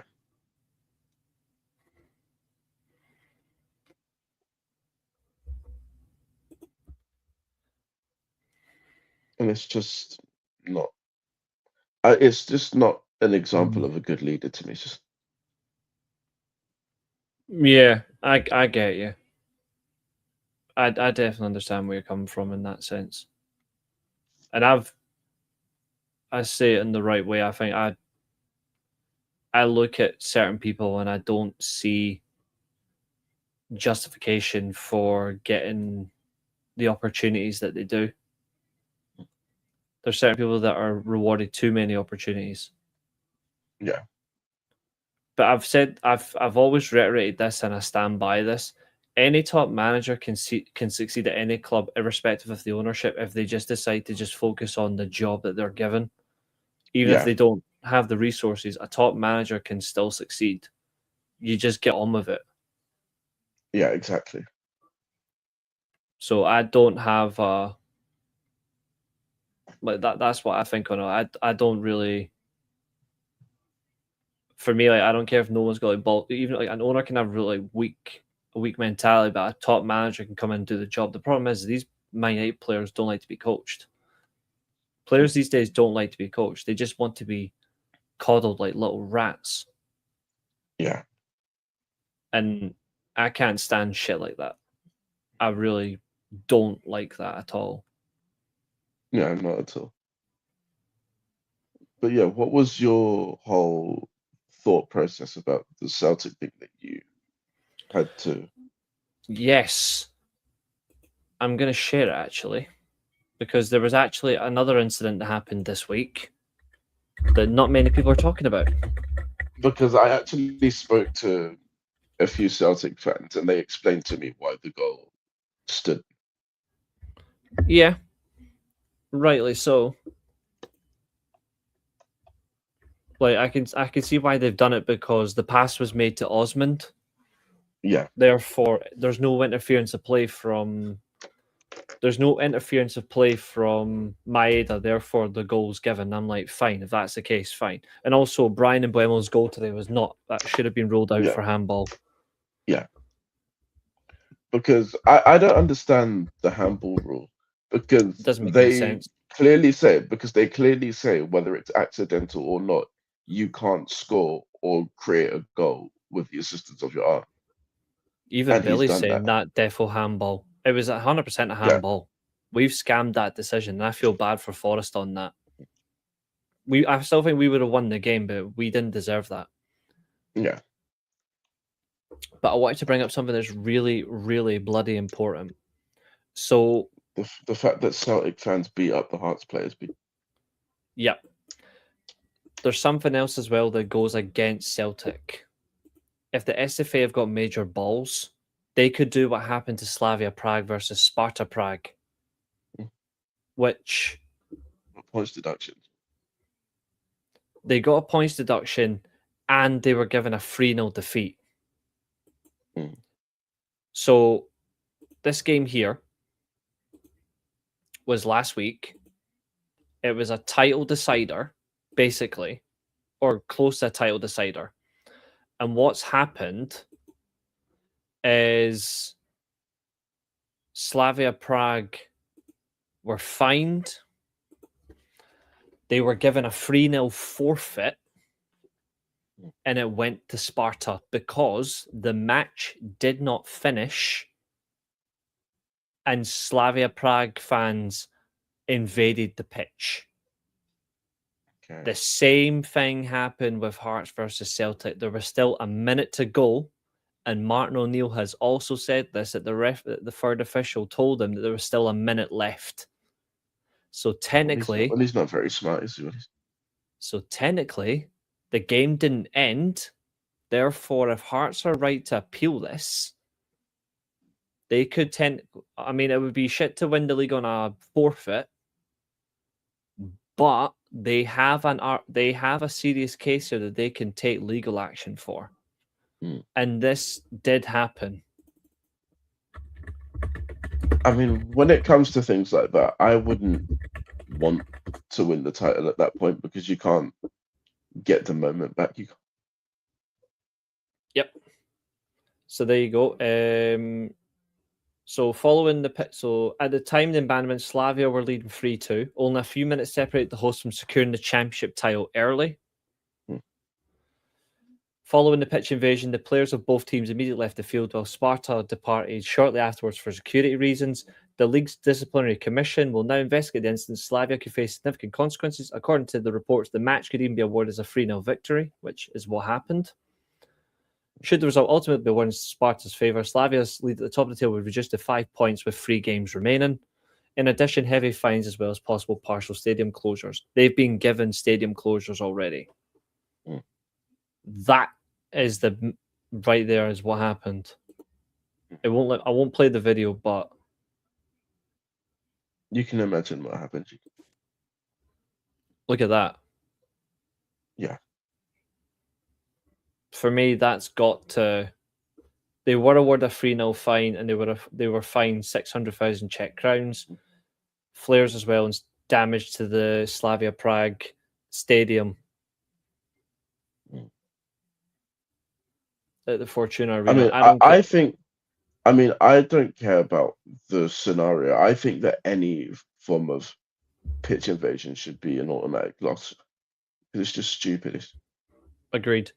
If it's at the end of a match, and I mean if it's properly the whistle has blown and there's no opposition players around on the field, then those fans should be allowed to go on and celebrate. But that's as much as it should be. The fact that you've attacked Hearts players is just disgusting. But also, I will credit Derek McInnes at least for shaking Martin O'Neill. I'll credit him for shaking Derek McInnes' hands. Like, he went up to him and he did actually, at least he did go and shake his hand. Yeah. Whatever people say, though, Martin O'Neill did a great job. For me, if only he stayed 4 more games. If he had stayed 4 more games, Celtic would have bottled everything.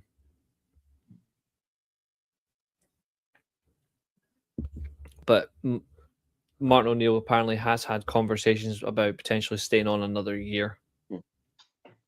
I wonder if Danny Rowe will stay another year.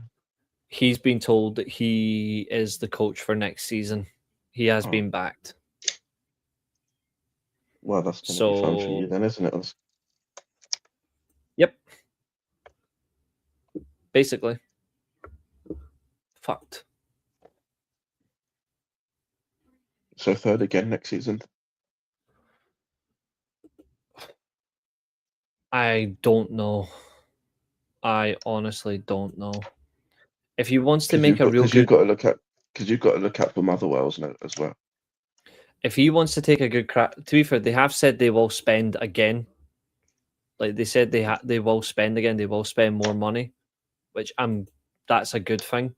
And to be fair, that Andrew Kavanagh did come out and say that it's not like... This is the difference between like what I like about someone who's not in charge. He literally came out and said, we finished 3rd. That means nothing. Because we won nothing. 3rd is nothing. We've won no trophies. So I like that he said that, but also I feel like he said there's going to be a high turnover in the summer. They are trying to get Mikey Moore again on loan. I wish my manager would say that, but instead he sees qualifying for the Champions League as an achievement. Mm-hmm. If Danny Rowe wants to succeed at Rangers next season, he has to play a 4-3-3. I'm fine with him playing that high pressing style, but if he wants to do it, he needs to do it with a 4-3-3, or play a 4-2-3-1 and get like the whole way through. But don't play that 4-2-2-2. He doesn't have the personnel at Rangers to play that style of that stylized system. It doesn't work. When you've got the right players for it, that system is hard to beat.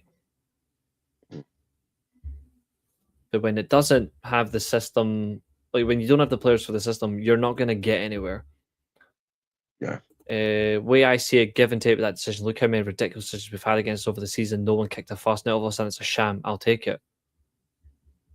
Yeah, we've had some horrible decisions. I'm not disagreeing with that, but this is one that I'm like, this is why I agree with Simon Jordan about what he said on Talks with our Dave. I only watched the video because they were having a meltdown about the. And this is another thing. But he said this is another argument that I've got. This is another argument that I've got with people in VAR when they say give or take with decisions, so they'll take it. The thing I always say about that is just because it didn't go your way, that doesn't make it acceptable when it doesn't. This is what that's conveniently what Simon Jordan said. He's like, the integrity of the game is not going to be questioned if they just stay silent. Even if it goes for you, you have to call it out. Yeah. It almost feels like the VAR are re-refereeing games rather than doing what it's supposed to be doing. Yeah. I know Cunha got the goal in Cunha for me is my player of the season over Bruno Fernandes, even though Fernandes has been absolutely phenomenal. I just said for me it was Cunha. But So you think that Cunha should win the PFA Player of the Year, then? no, I just think he's Man United's player of the year. That's all. But that doesn't make any sense. How can he be Man United's Player of the Year, but Bruno wins Player of the Season? It's just my view on it though. Like in terms of like what he's done from not his main position as well, but between him and Fernandes, I'm fine with regardless. But my biggest thing though is like the game called into question. The integrity of the game is called into question when nobody calls out, even when it's for them. Brian and Bremo literally should have went. No, I handled it. Yeah, this is why I got so annoyed and when I put it in the Discord, I was like, this is ridiculous. Lamens has been excellent. You could arguably say top 3 for us is Cunha, Bruno, Lamens. Casemiro maybe just outside that, but he's had a brilliant season. I'm not saying Kobe Manu. And I'm definitely never saying... Yeah, and I'm definitely never saying Amad Diallo. I actually want Amad Diallo permanently dropped. Luke Shaw scored today. I know, fucking disgraceful. That wee cunt's going to be given a contract extension. And I will genuinely be sick. Another one. Clown. I thought you played well there. I genuinely hate the man. I honestly do. I hate the fact that we've still got him and nobody's got the balls to sell him. Also, speaking of goals, Gibbs White scored a great goal in that game as well. He's quality. I wonder if Spurs will side him now. Because they're clearly not going down after what West Ham did today. Nope, it's definitely in Spurs' hands. Although I think tomorrow it'll be a draw between Tottenham and Chelsea tomorrow, and that's all they need anyway. Yeah, because West Ham's goal difference is horrendous. See, when West Ham go down, Mateus Fernandes, Jared Bowen, they are getting raided. Somerville. Yeah. I even reckon Mavropanos will leave. I think Everton should look at Mavropanos and Mavry Somerville. They need another winger, need another centre back. I think we might go for Fernandes. I know we were after him. Get a couple of midfielders. I wouldn't mind. I would take Bowen. I know you would. Yeah, sorry, Spurs Chelsea on Tuesday, yeah. Billy's asking who won Liverpool's player of the season. So Szoboszlai's going to win it, but it hasn't been announced yet. He's been the only good player you've had this season. Yeah. No one else for Liverpool this season has genuinely been good. Well, Rio's been good, but he's not played enough. Yeah. Isak has been shambolic. Ekitike has been injured so much. Isak's not been played. He's been injured too much. Yeah. Salah's just been controversial. Van Dijk has been terrible. Konate's been meh. You've had no goalkeeper all season, basically. No. And Kerkez has been hot and cold for you lot. Yeah. Like he was horrible at the start of the season, but he's been better towards the end. Mm-hmm. You need to do more about you need to do more with Tetsuya Endo in your team, for goodness sake. Tetsuya Endo's a wrestler. We've got Wataru Endo. It's also his name too. But he is someone you should be using more. We need Elliot Anderson. He gave a thumbs up to the Stretford, and probably because he's a Barcode was mocking us to then sign for 150. Elliot Anderson, simply put, is Judas. But if we do sign him, that's fine. Like, I'm not against that. But there's 4 or 5 midfielders I would take ahead of him first. But I still wouldn't mind him anyway in the squad because he would give us a dimension. We can stop playing a 4-2-3-1. We could play a genuine 4-3-3-1, like, because you can't play him as a. If you sign Elliot Anderson, you've got to play him in a free. Because I agree with what was said today. He is a number 8. Though the 2 deliveries today from him were. He isn't a world-class player, but those 2 crosses were world-class level. They were genuinely good crosses. The curve, the pick out of a pass, the delivery from an angle, the curve on it, really, really impressive. Yeah. City are going to get a fine. That's it. That's I all don't that's even going to think they'll happen. get that. I think they'll get a fine. That's it. They'll get a fine. They'll pay it, and they'll be like, okay. We'll just keep doing what we were doing because all we'll get is a final.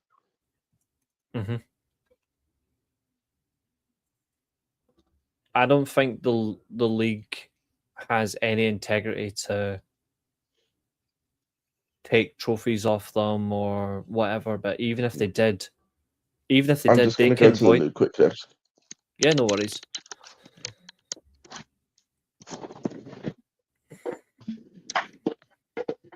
I don't think they'll do anything. If they take 30 points off them, that means that Arsenal winning the league in that way would just be mental. I still think the reality of it is, though, is it'll just be a heavy fine. I think fine them over 100 million. Oh, PSG lost tonight. PSG actually lost in the 2 second half goals from Paris FC. Anderson Fernandez, main top 2 midfield signs for me. Why on earth would you want Baleba? He's fucking wank. For me, it's... You've mentioned one. You've mentioned Joe Bellingham. For me, it's Joe Bellingham, Angelo Stiller, then Anderson Fernandez. Wharton is okay.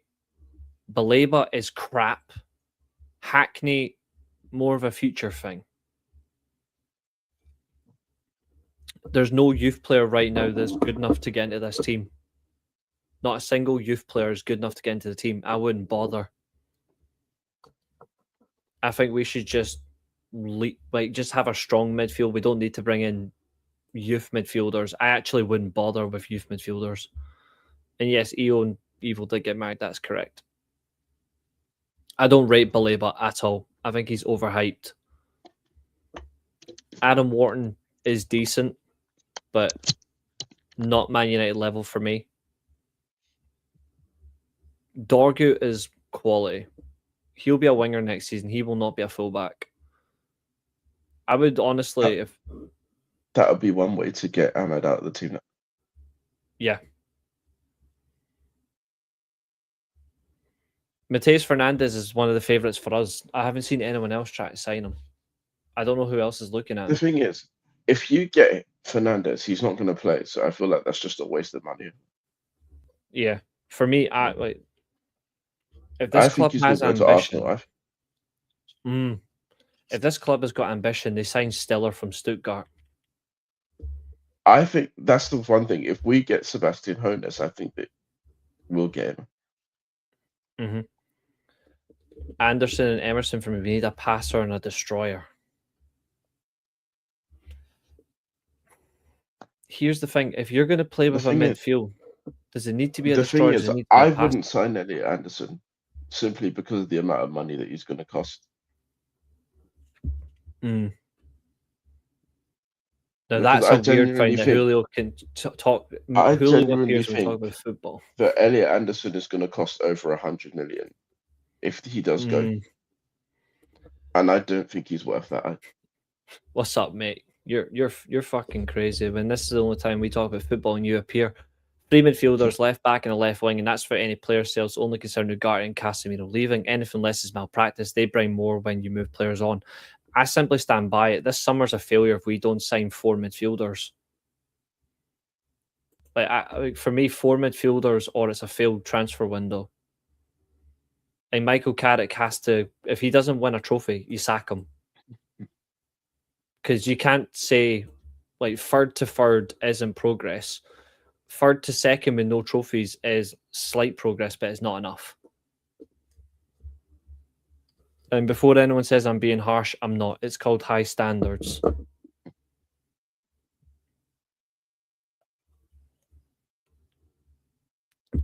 I don't think Newcastle, mate. You know what I would do, actually? Because, to be fair, Tonali was another midfielder I wanted on the list. There's actually... Tonali's too injury prone for me. I know. I actually would bring Elanga back to the club. Not Harvey Barnes. Fuck that little prick. But He's better another than one. Elanga. I don't think so. Elanga That literally Oscula hasn't. is quality. Elanga literally hasn't scored a goal in the league for Newcastle all season. I don't No think goal Dorgo's or moving back assist to all left back. season. I just think for the pace. Morgan Rogers is quality. I really like Morgan Rogers. Dorgo for me will either move to back to left back or stay at left wing. Dorgo for me is better on the right hand side, but Embuemo should be the primary. But when eventually, for me, this is what happens. To be fair, maybe I'm getting ahead of myself, but you can only replace Bruno Fernandes in two ways. You replace Bruno Fernandes by moving to a 4-3-3 permanently. You play 2/8 of a number 6, or you sign Kenan Yildiz from Juventus. Mm. The only left wing in world football I would take over Leao, because Leao's dropped massively this season playing as a striker, is Rodrigo. Speaking of strikers, did you see that Voltemada scored his first goal in 6 months today? Yeah, I did. Although Kvaratskhelia is the best left winger in the world, let's be real. But yeah, Voltemada's first goal. To be fair, Again, Kvaratskhelia, another player that we could have signed last season, we decided not to. We all had that opportunity to get him cheaply. You know what I mean? Like, we could have done that. It's weird. I'm curious that we might need a good transfer window to maintain third, which is insane to say, but we're going from a 40-game season to 50 plus. Liverpool will sign Diomande. I hope not. The thing is, we're going to spend like 300 million minimum again. I think Man United, Liverpool, and Chelsea are going to spend close to 400. I'm not worried about Chelsea, to be honest. Simply just because their club is a joke. It depends on what Alonso does, though, in terms of recruitment. It'll be because if he gets it right, they are easily a much better team. Jonathan Rowe's decent. Even that's the thing. We all said that about Chelsea after this window. Like I remember people pre-season predicting Chelsea to win the league. To be fair, because of the quality, if they kept Maresca, I think they would have done. And to be fair, they signed Garnacho, so they killed their own season anyway. There's only two players. Yeah, there's only two players from Serie A that I would generally bring to Man United, and I've said one of them, but the other one nobody will guess. McTominay. No, not a midfielder. I'm not even gonna say forward. Nope. Bastoni. Nope.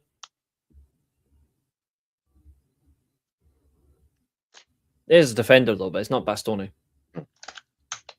Because the only left-footed centre back in the world I'm signing is by Schlotterbeck.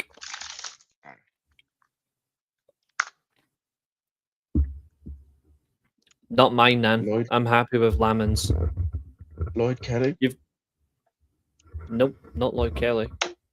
He's good though. Billy is right by the club though, as are you. You're right by the landscape.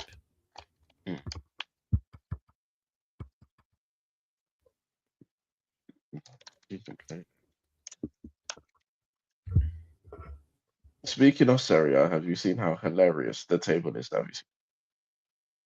Yep. 2 points separate goes into the final day. Juventus were 2 points off second going into the day, and now they're 2 points off top for that. Not Tomori, but you've got the club right, and it is a defensive player. Also, the funny thing about do you think Tomori would even go there after he's been at Chelsea? Maybe. I don't know. The craziness is though, right? See, Serie A final day, only one of the clubs that have a chance to qualify for Champions League have a home game, and that's Milan. Roma play Hellas Verona. Juventus have got Torino away. and Como have to play relegated Jamie Vardy Yeah. away. So they've got to go away to Cremonense. Yeah. For the record, the player I was talking about was Bartasagi. Mhm. Because fuck Luke Shaw. He's not a defender though. He plays in midfield. He's a left midfielder. Bartasagi's a left back. De He Winter's a wasn't good playing player. at left. He wasn't playing at left back when I saw him today. He was at left wing. He was left mid. Left wing back. Because of the 3-5-2 system. But you don't play three at the back, so No, but I would play him at left. I would play him at left back. but can he play at left back? Yeah, he's played in the back four plenty of times. Okay. And Just at 22 anything to years get Luke old. Shaw out of the team. Just Anything to get rid of Luke Shaw, yeah. Anything to get rid of that fucking hostile muppet. although to be fair, Carrick would find a way to play him at centre back. Just because he can play there. Just I generally have bad feelings with Michael Carrick as the permanent manager next season. I've got really bad feelings. I just think it's going to be interesting to see how it all goes. See the amount of people that are gassing him up are going to be the I don't same think people. he's that good. I don't think I so think either. he's just taken an advantage of an opportunity. Like it couldn't Yeah. get any worse than it already was. Yeah, And for now me, he should because have he's taken another overachieved, job. and because he's overachieved, everyone's all excited about him. Yeah, they should When have you were- went elsewhere. Like Yeah. they should have went for a top manager, kept him as like, and either told him like, look, you will be back at the club in a couple of years. Go and manage another club, get some top level experience that isn't Man United because you need it, and then come back. Or you But now work he's just as going to be Ole Gunnar Solskjaer. Ole Gunnar Solskjaer with a full on English accent. I'm genuinely. To be fair, it's that weird of a decision. Even Ole probably would have been a better option than Carrick. Oh hell Because no. at least but I say that because at least he actually knows what he's doing because he's got experience as a manager. Marcos Senesi for defence. Honestly, I would just for a centre back that's left-footed, I would just jump for Schlotterbeck out of Dortmund. I don't even know where he's. I don't know if he's going anywhere or not. Nah, he signed an extension with a release clause, but he's going to go to Madrid probably because they just sign everyone. I can see shit like that happening, you know. What's Billy saying? I think United someone will go like this. Linked to every man and his dog. Main targets go elsewhere. End up with Baleba for 100 million after we get bent over. I swear, if we sign Baleba. Baleba's awful. He's awful. Did you see what he did today? That almost led to Leeds scoring. I swear to God, the amount of people that have told me Baleba should be a sign, I told them all to go fuck themselves in the summer. I was like, you really don't watch football. The player that, if you're talking about Brighton midfielders, there's only one Brighton midfielder I would sign. And that's it. I like him, but no. Not there yet. Because now they're playing a defence midfielder and an attack midfielder, but there's a central midfield player they've got that I would sign in a heartbeat. Weaver? Matt O'Reilly. Right. And even Julio back on that one. I'm a huge Matt O'Reilly fan. He hasn't played in ages, though. I know. I don't know why. It's probably because he played with Mason Greenwood. I wouldn't play him for a while for that either. Oh, fair enough. Yeah. I'm curious to the inquest now. We're going to get the huge briefing about the process. I'm curious to see whether they did approach anyone else and how strong the approach was. If I hear any buzzwords from Carrick, if I hear any buzzwords, I will be instantly Carrick out. Purely, I don't really care about. I don't want him to get the job anyway, so I'm not really Carrick in anyway. I'm just like the club is predictably shit. Liverpool will javelin. Predictive text. I think Liverpool will have an interesting summer because I think they need another keeper because once Alisson got injured, it went to shit. Liverpool will be interesting because they need Salah's goals. There's a lot on the elements that they need to do. Fuck knows what they do though. I don't think it'll be like Ollie though. I think it will be just from I've got PTSD for this. It will start. It will start well, and then it will fall off. Because you haven't played 2 games in a week for basically the whole season, the whole of this season. Once you get to November, December, January, you'll completely fall to pieces. Yep. I didn't want Carrot to get permanent, but I'd rather him over most of the hipster options. That's You fair. should have taken Marco Silva. There's only 3 managers I would have given the job to. The ultimate dark horse, and then number 2 is obviously number 1 and 2 is Enrique and Nagelsmann. The other option for me, I still stand by is Simeone. Marco Silva. No. Good manager, but nah, I don't think so. The minute Ancelotti went to the Brazil job, my life fell to pieces for that option as well. And now he's got and he signed an extension recently as well. Yep, 2030, so he'll get the South American World Cup as well. But he's also committed himself to 4 years of working with Vinny Jr. So I know, I guess feel bad also, for right, him. I guess that's... He is going to make sure Vinny Jr. does not survive life. He outlived Ancelotti at Real Madrid. I know. He is so overhyped, Vinicius Jr. I can't stand him. I just think he's a crybaby, actually.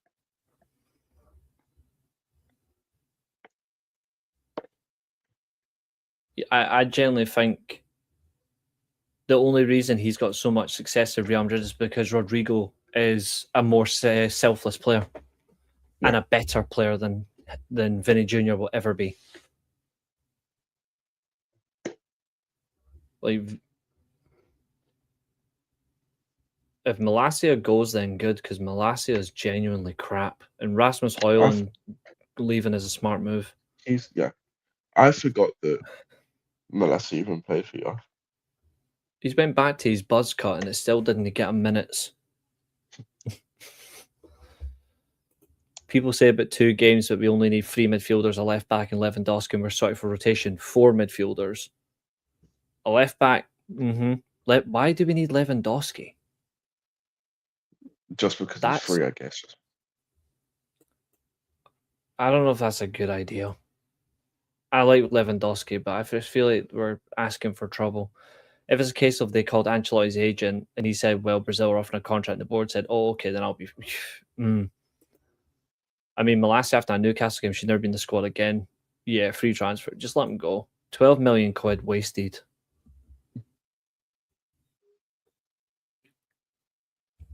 You know who actually I wouldn't mind signing from left back perspective?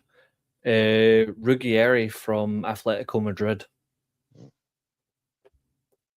I wouldn't mind him, to be honest, as well. I think he's a really good player. Because we're not going to get, like...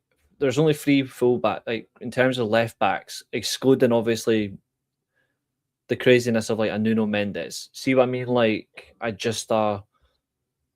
left-backs that I would look at, it would be bring back the one that we should never have sold, and that's Alvaro Fernandez, which pissed me off. That's when I wanted Ten Hag's head in a spike. Bart Sagi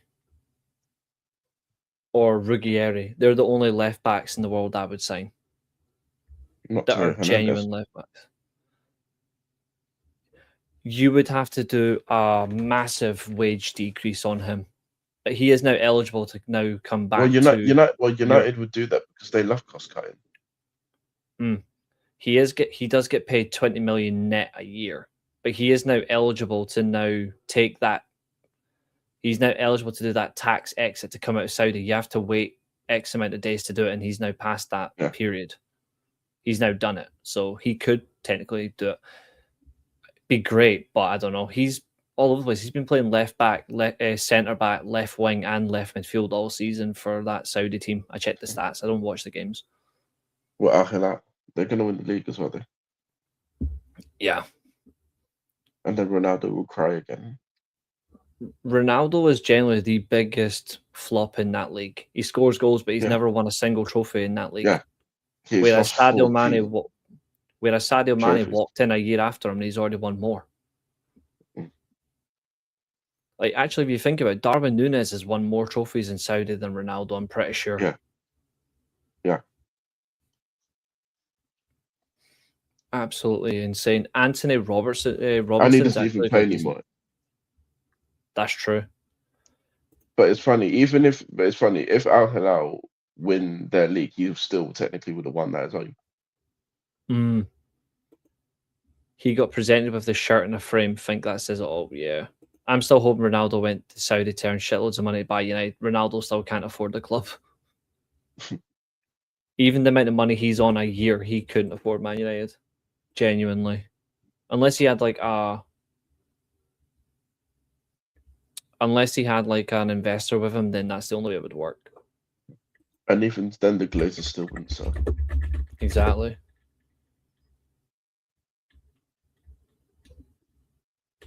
So I'm going to look at what he gets over there. Surely it's like $1 million a week or something like that.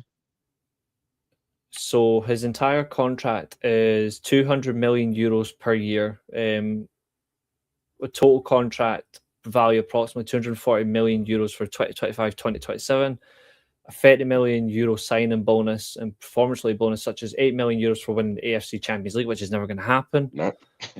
And 10 million euros if Al Nassr wins the Saudi Pro League, which hasn't happened. Nope. Ronaldo's earnings include a 15% stake in Al Nassr and various sports sponsorship deals. But to be fair, though, that league is fucked because some of the clubs have actually been sold. Yeah. Yeah. He earns currently £488,000 a day, 3.42 million a week, 20,357 an hour, £339 a minute, £565 per second. That's his current contract. That might be the worst investment in football history. It's up there. It's definitely up there. But Ronaldo is definitely... Beckham was not the first footballer to be worth $1 billion, actually. I'm pretty sure the first player to be worth $1 billion was Matteo Flamini. Because he actually is worth more than that because he's got a chemical company.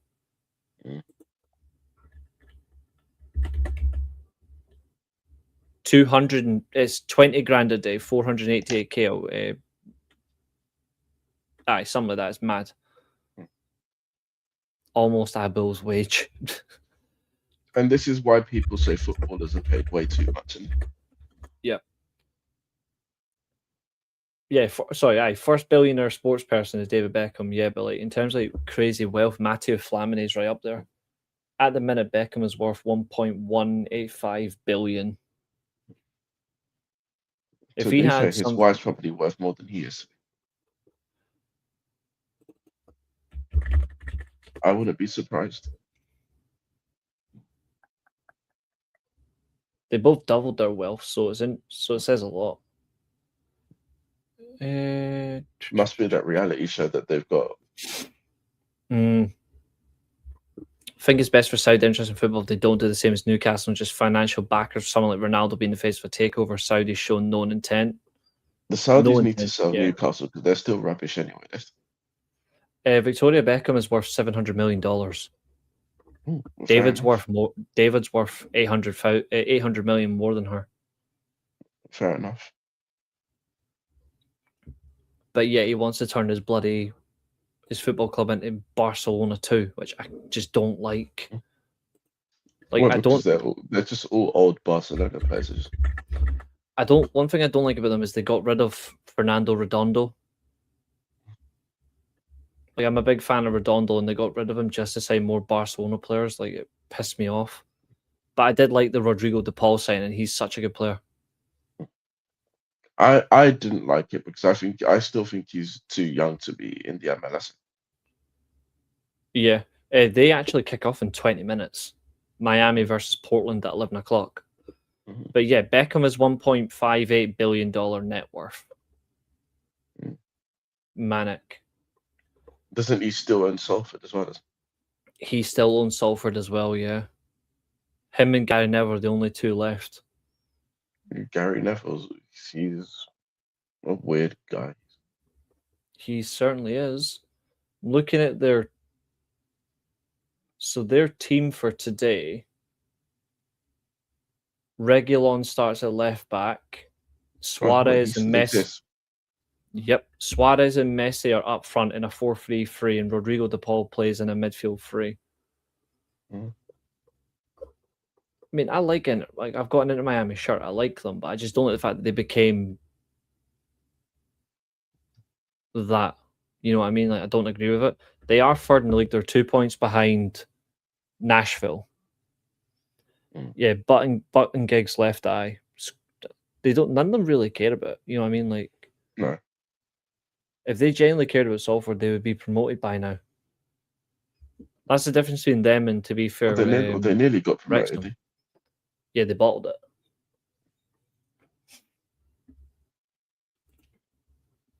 They do have a new stadium at least in Miami. 26,700 capacity stadium, to be fair. And that that new stadium only opened a month ago, but it's beautiful. Yeah. Have you seen it? Yeah. It's so nice, eh? Mm-hmm. I just like the name of it. The new stadium. Yeah. Like new metal, and I think it's awesome. Like the new camp. Mm. But there was a construction for years, though, to be fair. That was 8 years of construction. And they've finally got their own stadium.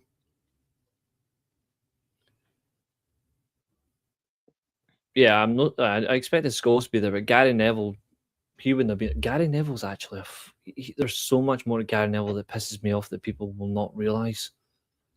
Like, he's a complete bloody phony. I just think he's a horrible person. Oh, he is.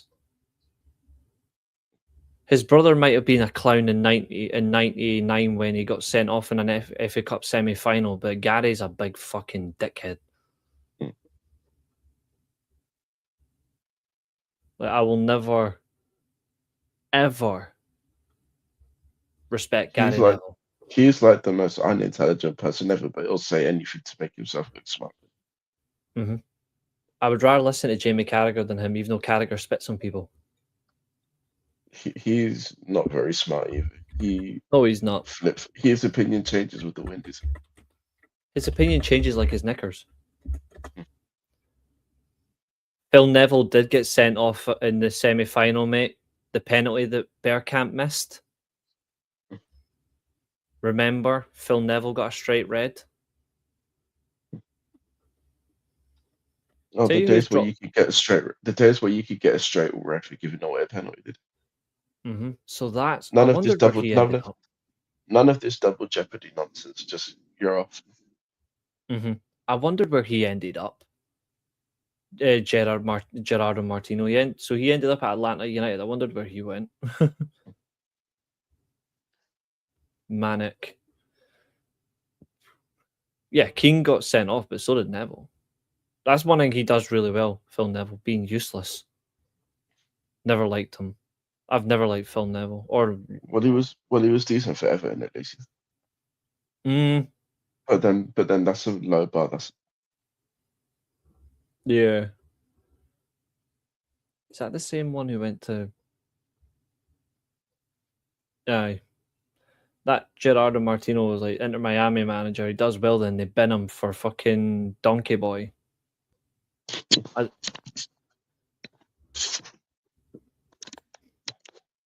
don't tell you one thing I don't like is how I don't like how Inter Miami actually treated Josef Martinez.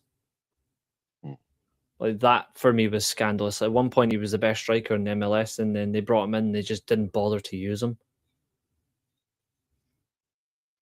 I don't know how you can't.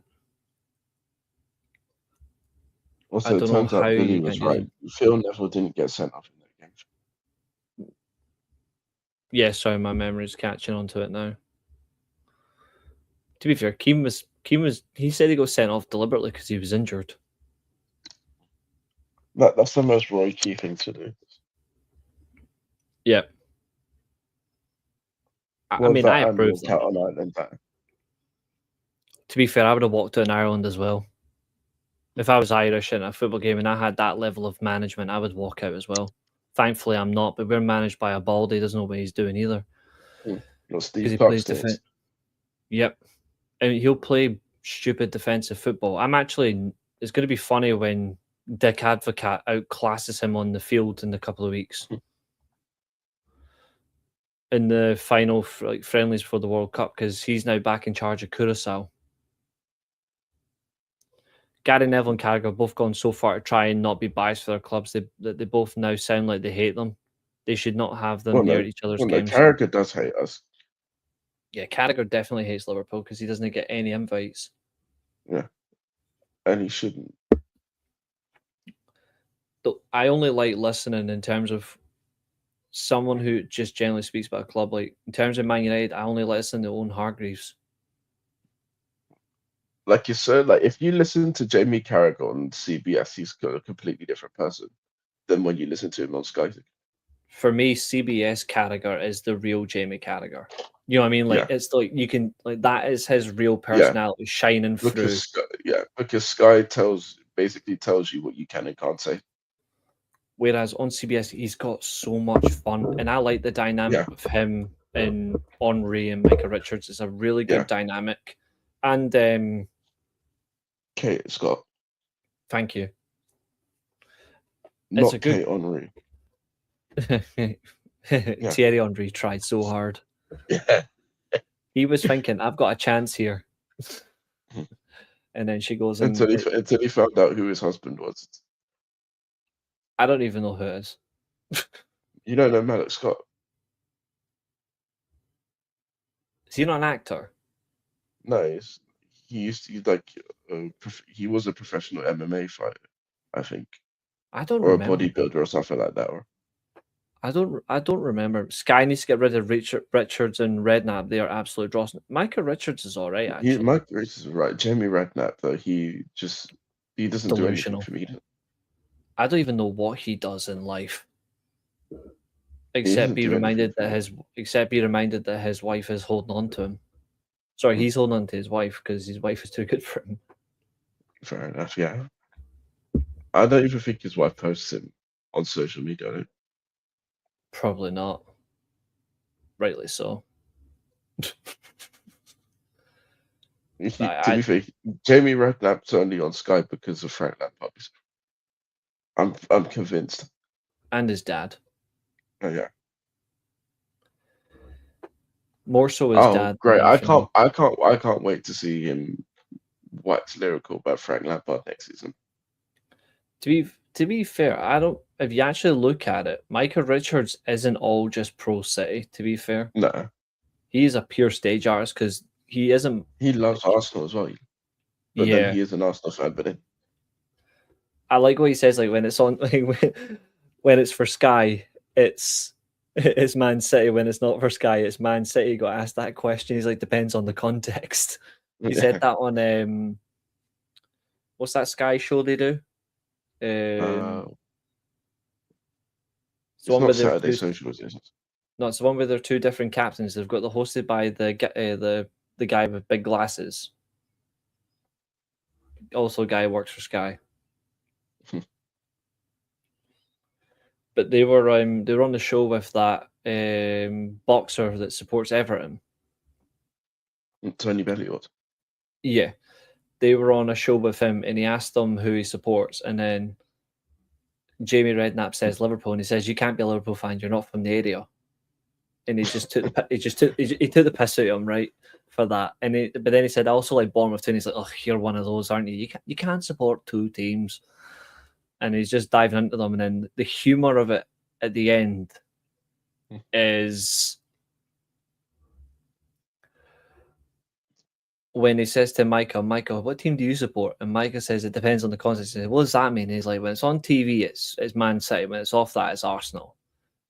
And he's like, but then they turn around to Tony and goes, Tony, why are you an Everton fan? Like, why did you choose Everton? I never chose Everton. Everton chose me. And then he says like about his kids, like that level of disappointment is character building. He's like, we're on the rise. Although, to be fair, that Are was a they couple of though? years ago, so... No, they're not.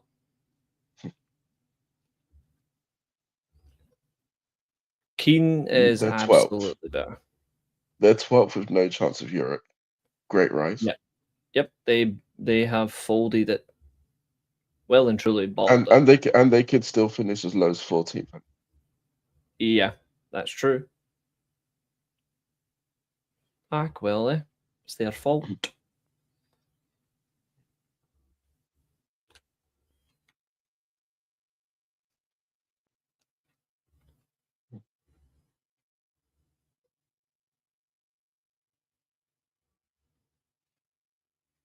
Yep, Micah Richards was born in Leeds.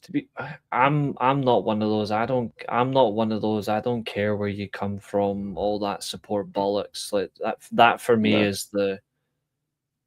I hate when people say that about Yeah. people like, oh, you shouldn't support this like XYZ because that's But not why where you not? come from. So I'm like, it doesn't matter where you come from. Like, as long as you actually, if you genuinely care about the football club, then that's all that matters. yeah. Because if that was the case, then the biggest supporting club in England for natural, but just for support would either be Newcastle or Arsenal. I don't know about Arsenal. They'll probably I think support Arsenal, Chelsea. most sides of London, surely it would be Arsenal, surely. No, everyone in London hates Arsenal if you're not an Arsenal fan. Fair. And then they just see all the success that Chelsea have and they probably pick them. Chelsea are the biggest club in London, to be fair. Like, I stand by them. But they're also shit as well there. Oh yeah, they are extremely crap, which is even better. Yeah. Even if I wasn't a United supporter, I would have been a Blackpool supporter. Fair play. Mm.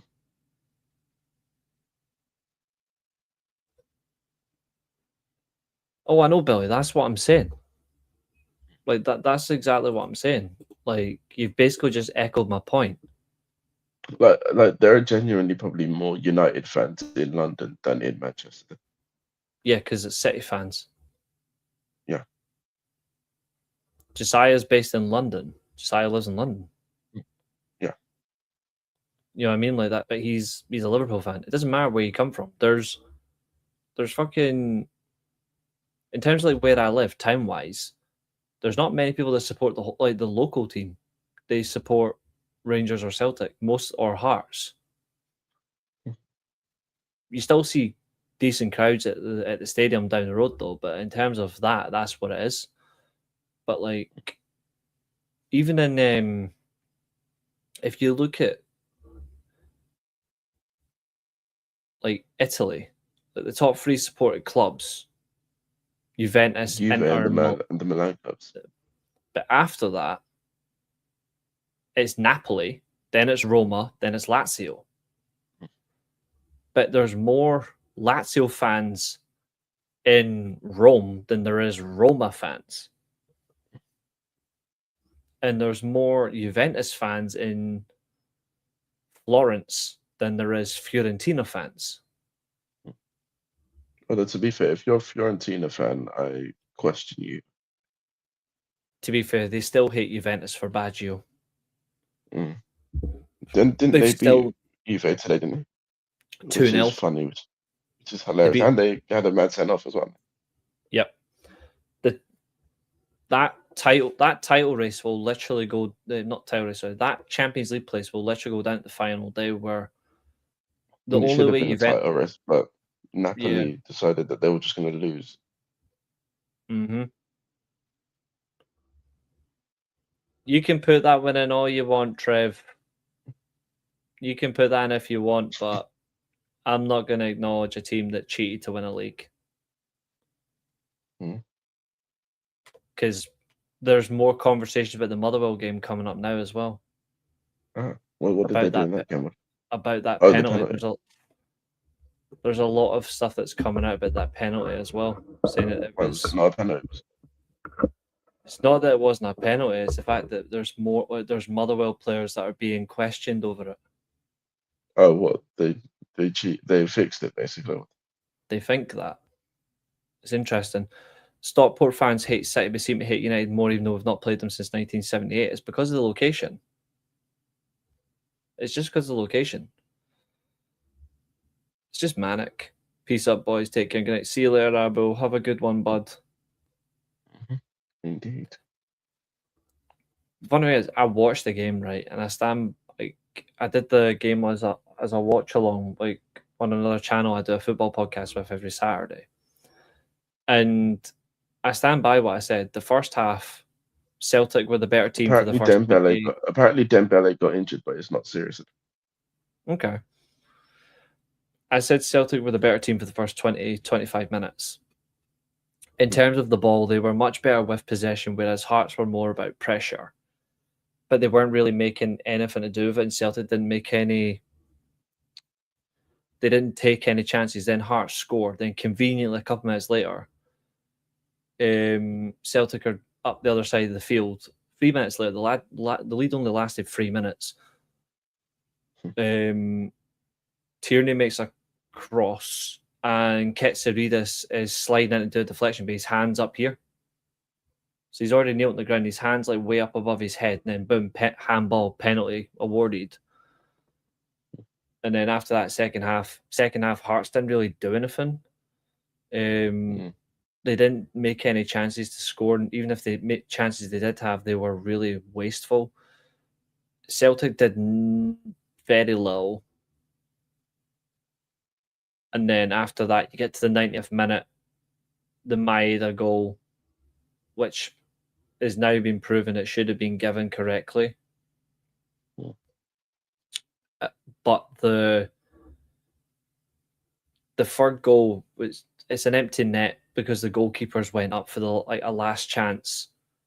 But after that ball went in the back of the net, there was not a full-time whistle. The fans invaded the pitch. The game should have been abandoned, technically, because of their fans. I'm being honest, Trevor, that's the difference. Like, they invaded the pitch for the full-time whistle. Technically, the SFA should void the league.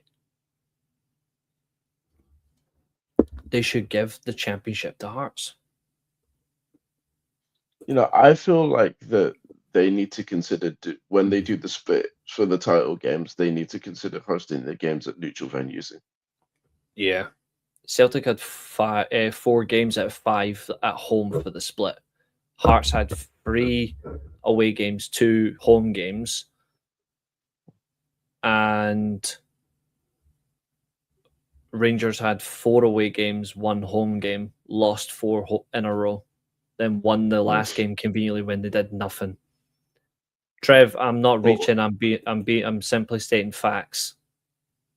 I'm simply stating facts.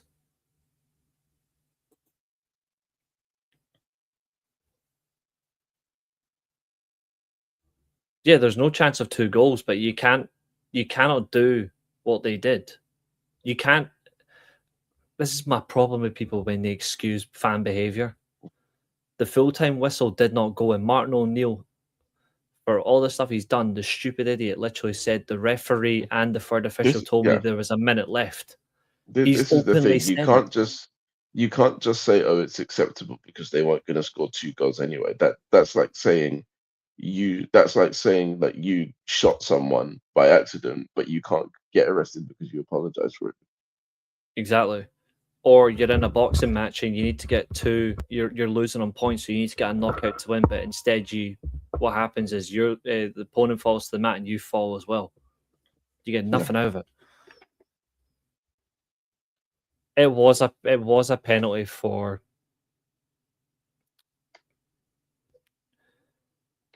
It definitely wasn't. Got a penalty today. No, but it should never have been an Mbeumo goal. Either way, it was still shit. This is my problem with football officiating right now as well. It's so bad. They don't know the rules of the game. They just make it up depending on what they feel like. They just. Yeah.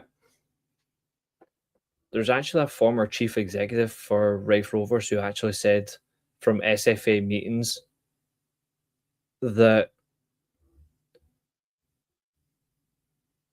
they make all their decisions based on Rangers and Celtic. Which, to be fair, any normal fan should know that.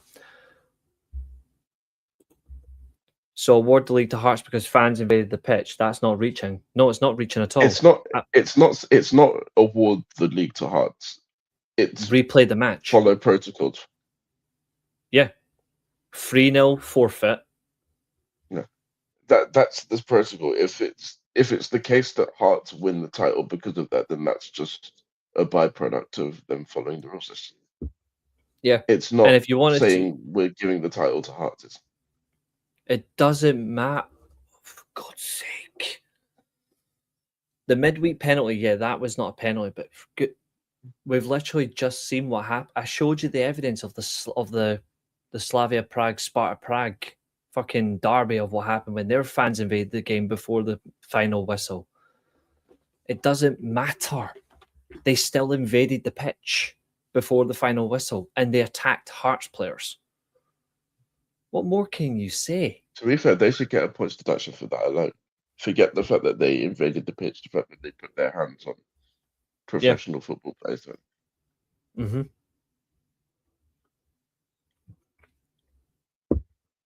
It's overall ridiculous. They got fined and point. Not really. Not really. If it was still Rangers, I would say the exact same thing. I don't think people realise how fair I actually am and unbiased. Because I said the same thing about like Rangers when I literally refused to watch the game yesterday. Like I literally said I'm refusing to watch this game because you get nothing out of it. You get nothing from what they did. Yeah. So you've got no elements to it at all. If it was Rangers and the same thing, I would be like, what the fuck is this? Same with United. Like, if you actually look at it, see about penalty decisions. We got a penalty situation that was never a penalty that gave Ole Gunnar Solskjaer the fucking permanent job. Because that was not a penalty for Kimpembe. Dallow's shot that led to Rashford's goal, that wasn't a penalty. So there's another one.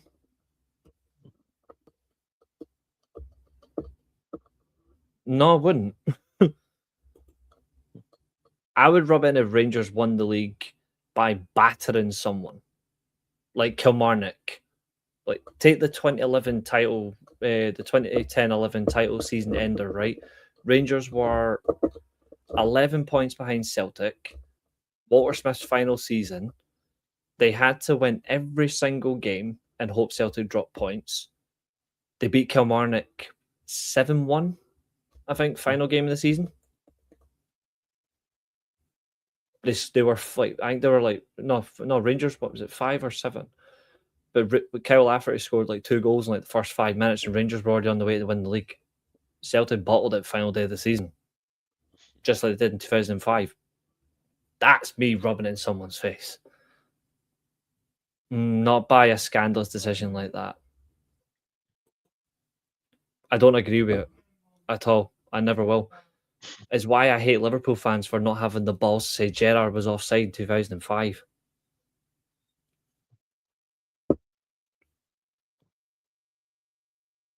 Fair and square. They were actually lucky they were in it in the very end to begin with. Like, they were lucky being it anyway. Like, right at the very end. But to get... This is why I'm, like, annoyed. Like, I wanted it, like... See if the penalty wasn't given. I think Celtic would have won it on the day anyway by being the better team. I think that motivation they would have went on. And that was something I actually said to somebody I know. I was like, I wanted to see that. I wanted to see who could win the game by being the better team on the day. I don't think they were, but they got that crucial goal. Hearts made a massive gamble at the end. Massive gamble and it backfired, which, to be fair, they did that in 86 and they did the same thing. They were 8 minutes from winning the league in 86 and then they bottled it. You wouldn't get a pitch invasion at Old Trafford. It would take you 5 minutes to clean the barrier. Is that true? There is a law about not being able to control your fans, but I'm not sure if it's just Premier League. I don't know, but fans are emotional. Fans are always up for something, but fans are also fucking stupid. Yeah.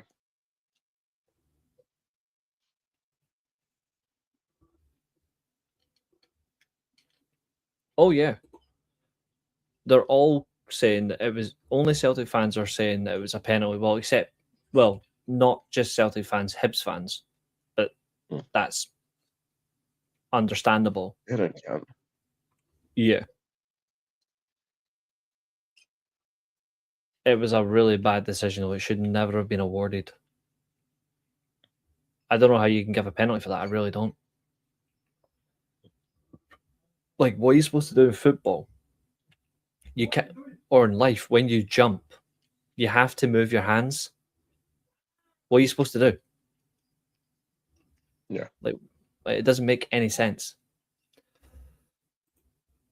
That's probably the humor of decisions, which this is another thing when it comes back to the Man United game. The offside rule is not consistent. But the handball rule is just as bad. Like, that doesn't make sense either. And I don't think that rule will ever be properly fixed. How is that a penalty? Like, how is that a penalty? Like, I'm sorry, but like, what are you supposed to do? If you're jumping over someone, are you going to have your hands beside you the whole time? No. So how is that a penalty? His hand is like this. Otherwise, he's going to go crack into that clown Trusty's head. And then you're going to give a penalty for that, so there's nothing you could have done. And also, as well, not a single Celtic player protested for a penalty. But yeah, it was, you know what I mean? I find that even weirder. Yeah. If you're not allowed to move your hands for balance, then there's no point in having hands in football. Like, in general, for balance. In like, you may as well just give players handcuffs and handcuff their hands like at their waist when they're running. So when they're running, they can't do anything. Because when he's jumping, he's got his hand here. It's not like it's like that. It's here. Yeah. What are you supposed to do? The Maeda one in the first half should have been given, though. I think Maeda was denied a clear penalty. I don't know why that wasn't given. You know what I mean? Like that's the only thing I can sometimes I reckon the refs give decisions based on ones that they didn't give earlier, in terms of trying to even things up. Yeah, it's probably true.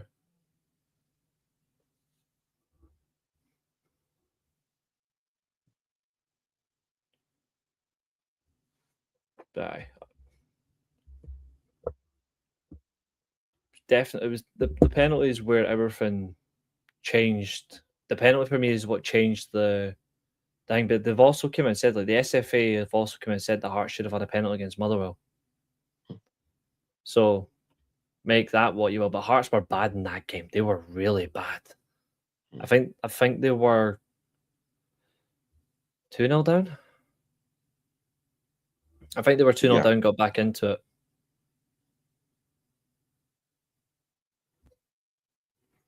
McCoist is very fair.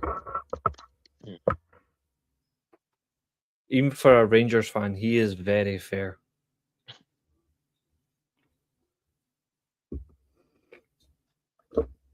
But this is what questions integrity for the game. Like, this is where like the league and all that does. Wait, for any football league, when nobody calls out, nothing gets dealt with. Yeah, that's true. That's clear in every league, I think. I mean, these two recent comments from Billy and Trevor are absolutely correct. Like how can it be handball? The ball travels 20 yards. But yes, goals do change games. McCoy does. He does. But you should see him when he does commentate on other teams. He's actually really fair. There was a game this season that he commentated on Rangers TV. Rangers were given a penalty. McCoy's just sitting there going, what the fuck is this? He's like, explain this decision. Like, you cannot give that. He was commentating for Rangers games in Europe as well before the elimination. What's up, Rich? Good to see you. Rangers had a European qualifying game at the start of the season. McCoy was commentator, and Rangers were given a goal, and he's like, "Where's the official for this?" So he's actually more unbiased than you think. Pigmall are useless. Yeah. Because nobody seems to know what they're doing either way. They've always been useless. Yeah. We're not saying he didn't handle the ball. What we're saying is what you meant to do in such a position when you're jumping over someone and you've got your hand just there because you've moved, because you've jumped. Like if I jump, my arms are going up. Like when I jump, my hands go about here. But you look at if I'm jumping forward, my hand is going there because I do not want to headbutt another player. Yeah. That was it was a handball, Rich. We were talking about the handball from the Celtic Motherwell game that effectively murdered him. But like in Buemo's position, that was a handball. Cunha should not have got the goal. And I don't know why that referee is awarded his overall VAR. I don't know. Although I will say that referee's got balls to do that. If only other referees had the same power to not go with VAR's decisions. Because most of the time VAR get involved is wrong anyway, man. Yeah, I still stand by what I said though when we spoke about earlier on. Like, I still stand by that Man United still would have beaten Nottingham Forest today. But it was not there's nothing clear in that to say you can remove the handball. People are like, oh, it's deflected off him and all that. I was like, well, he still went like his under hand. He moves his hand down. Oh, he's not trying to control it. Yeah, he fucking has. And even if he hasn't tried to control it, that's not the law. It can't touch your arm or your hand at all, regardless of whether it's intentional or not.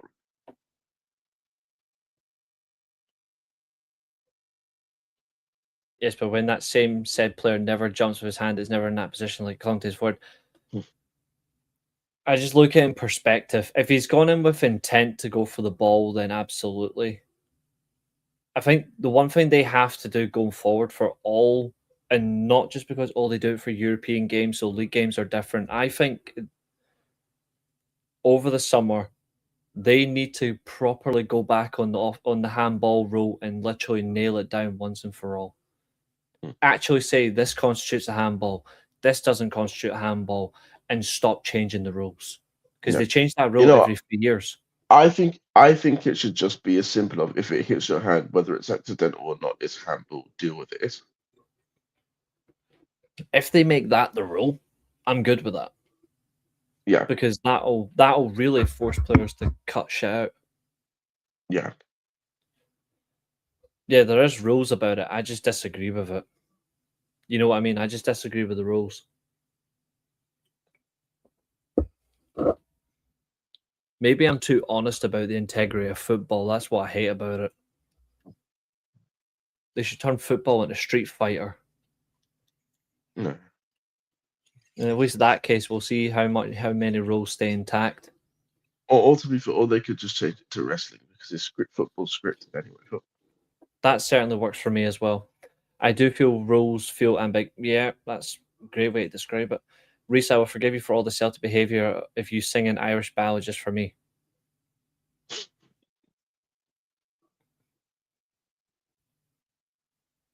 That's funny.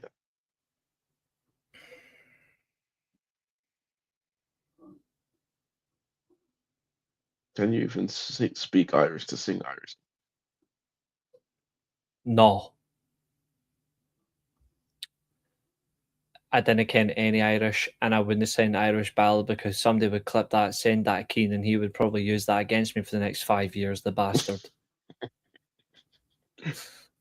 I'm allowed to call him a bastard. He's a mate of mine. But still, I disagree. I think the rule should be if your hand is out or up, and if it hits, it's a penalty or foul. But anyone who's played the game, if your slide your arms move, like, I mean, I've played football. Well, luckily I've never given away a handball, but I've seen handballs being given in front of me for shit that doesn't make any sense. So I think they have, if they go in properly, same with the offside rule, because the offside rule is terrible. If they really do nail down those two rules, people will stop getting moany about those rules because they're the ones that come up every single year, offside or handball. I like the idea of the offside rule only being a thing if every part of your body's offside.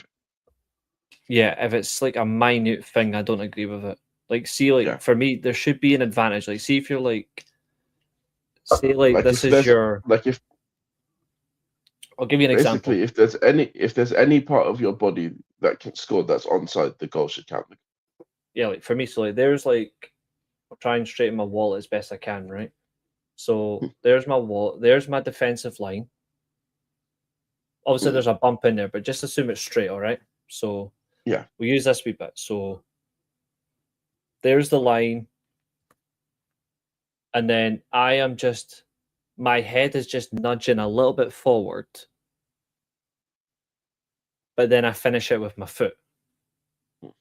Like I'm kneeling forward. It's like if you're in a race and you're just nudging your head forward to try and get an advantage. For me, if you're doing that, but you still finish, it should be a goal. It shouldn't be ruled out. It's one for. That's why I don't like about like so many goals have been ruled out because somebody's ball hair has been an inch forward, or somebody's toe is far forward, or it's their knee. I'm like, who cares? Yeah. It should be the whole, like, if they're like 5 yards clear, or even like a full yard, full body, then yeah. Like, what do you expect people not to do? Like, you actually get their bodies prepared. True. That is true, Trev. It's like the offside rule has. It's like the offside rule is bent. Anyone bent from the 5 centimeter rule except verts. Yeah, quite a few people actually.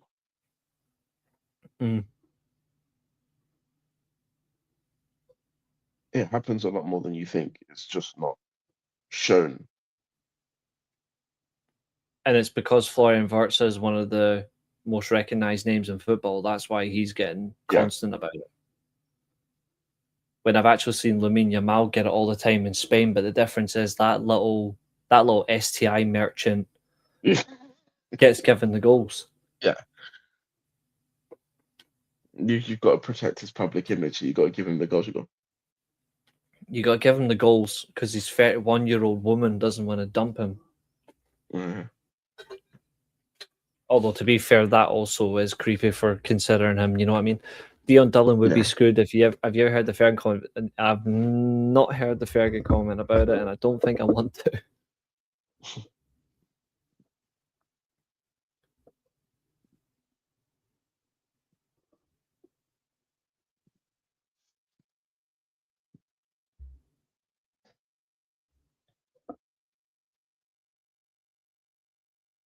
What the fuck?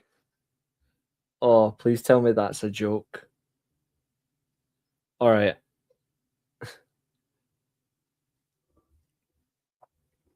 Have you got the Touchline X account on your Twitter? Yeah. I'm gonna let you share it. I want you to find a tweet and I want you to share it for everyone to laugh at. Right? All right. Let me have a look. You'll see it because it's got a picture of Alonso in a black polo shirt and black sunglasses. And there's a word in all caps that is going to make you piss yourself.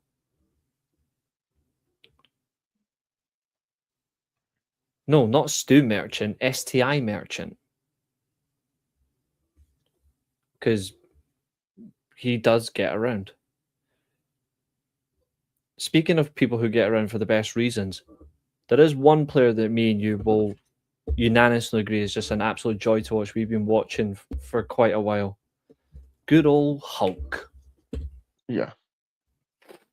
What an absolute baller he is still. How Just long a- ago was this tweet? It was today, a couple hours ago, I think, maybe. It got shared in a WhatsApp group I was in. It got shared an hour and a half ago. Nah, I think it's fair. Just look at what he's like. No, it's a word I don't like about wrestling. Put it that way. I think it's meant to be a troll tweet, but you'll find that just casually playing the journey on FIFA 17, that would be a good gaming series for people to enjoy. I forgot about the journey. Even though I still play like the EA and FIFA games, I don't like how By the way, Simeone's not leaving. I've just seen. Thank God. I'm behind them all the way next season to win La Liga. Fuck it. Hold on. Let me have a look. So I'm not going to show you the tweet, but I'll show you the picture so you can see it. Oh, Let's see shit. if I can... So you're looking for the tweet with this picture. Oh, yeah, I can't find it. I don't know if it's a token, but it basically says... No, I've seen it. Yeah, I've seen it. Please share it. People are going to piss themselves. There's, like I say, there's a particular word in it that just makes me want to puke.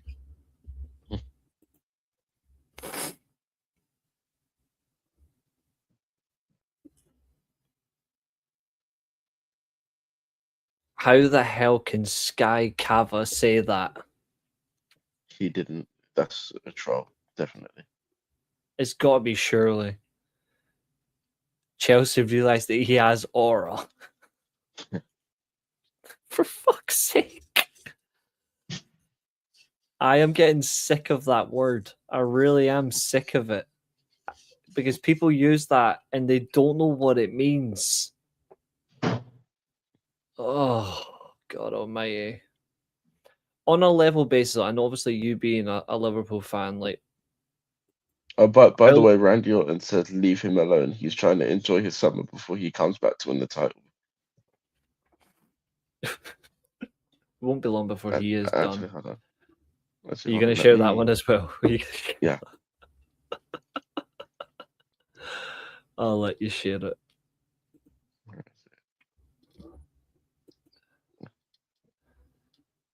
Lamo just milking it, guys. Leave me alone. I'm trying to enjoy my summer before I come back and take that. They've actually deleted the tweet. WrestleUp's deleted the tweet as well.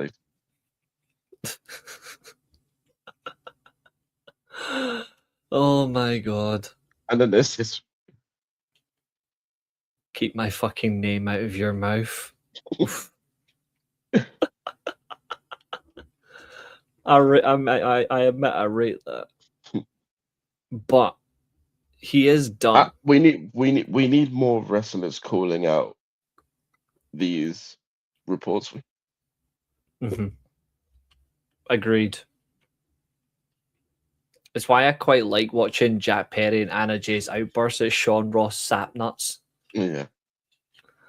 Because I like how they keep calling him out every opportunity on her show. She just fucking calls him out. They're all getting called. Did you see R-Truth call out ringside? No. The only podcast that they don't call out is this one. It's a win-win. Probably because we actually just say it as it is and they don't hate us. Although it won't be long before eventually some wrestlers find out I'm absolutely horrible about them, that I tell the truth. It won't be long before they call for my head. And I'll be like, just come on here and talk. We'll be fine. Yeah. Except Dana Brooke. Fuck Dana Brooke.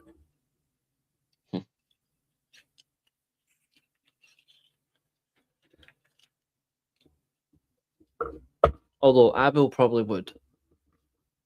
Hmm.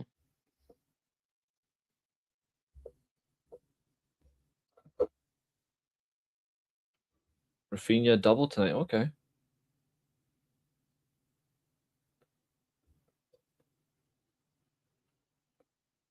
They're the first. Jeez.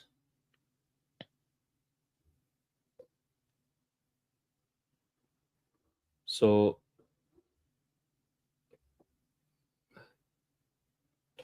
thanks, Trev. Catch you later. Have a good one, dude. So Barcelona actually, they didn't lose a single home game this season. They won all their home games. Interesting. 19 games played at home, 19 won.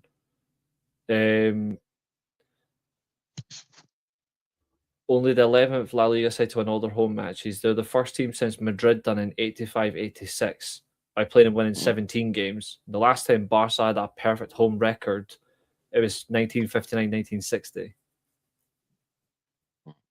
That's crazy. And that home record is across 3 separate stadiums they've played at. The Barcelona Olympic Stadium, the Estadi Johan Cruyff, and the new camp. Mental. They only lost 2 games in the Champions League, and that was PSG and Atletico. That's true, Catherine. There's a reason why they're called dirt sheets. Billy says Ringside said he wouldn't see out his current deal. He replied, "I blocked this account for making stuff up, so leave it there." He's also the guy that it's the guy. No, it's not. Is it Ringside or is it Zero News? It's Xerox News. He's the guy who called out the government for something. Like he blamed the government for something, like the little neek, which I just think is absolutely funny.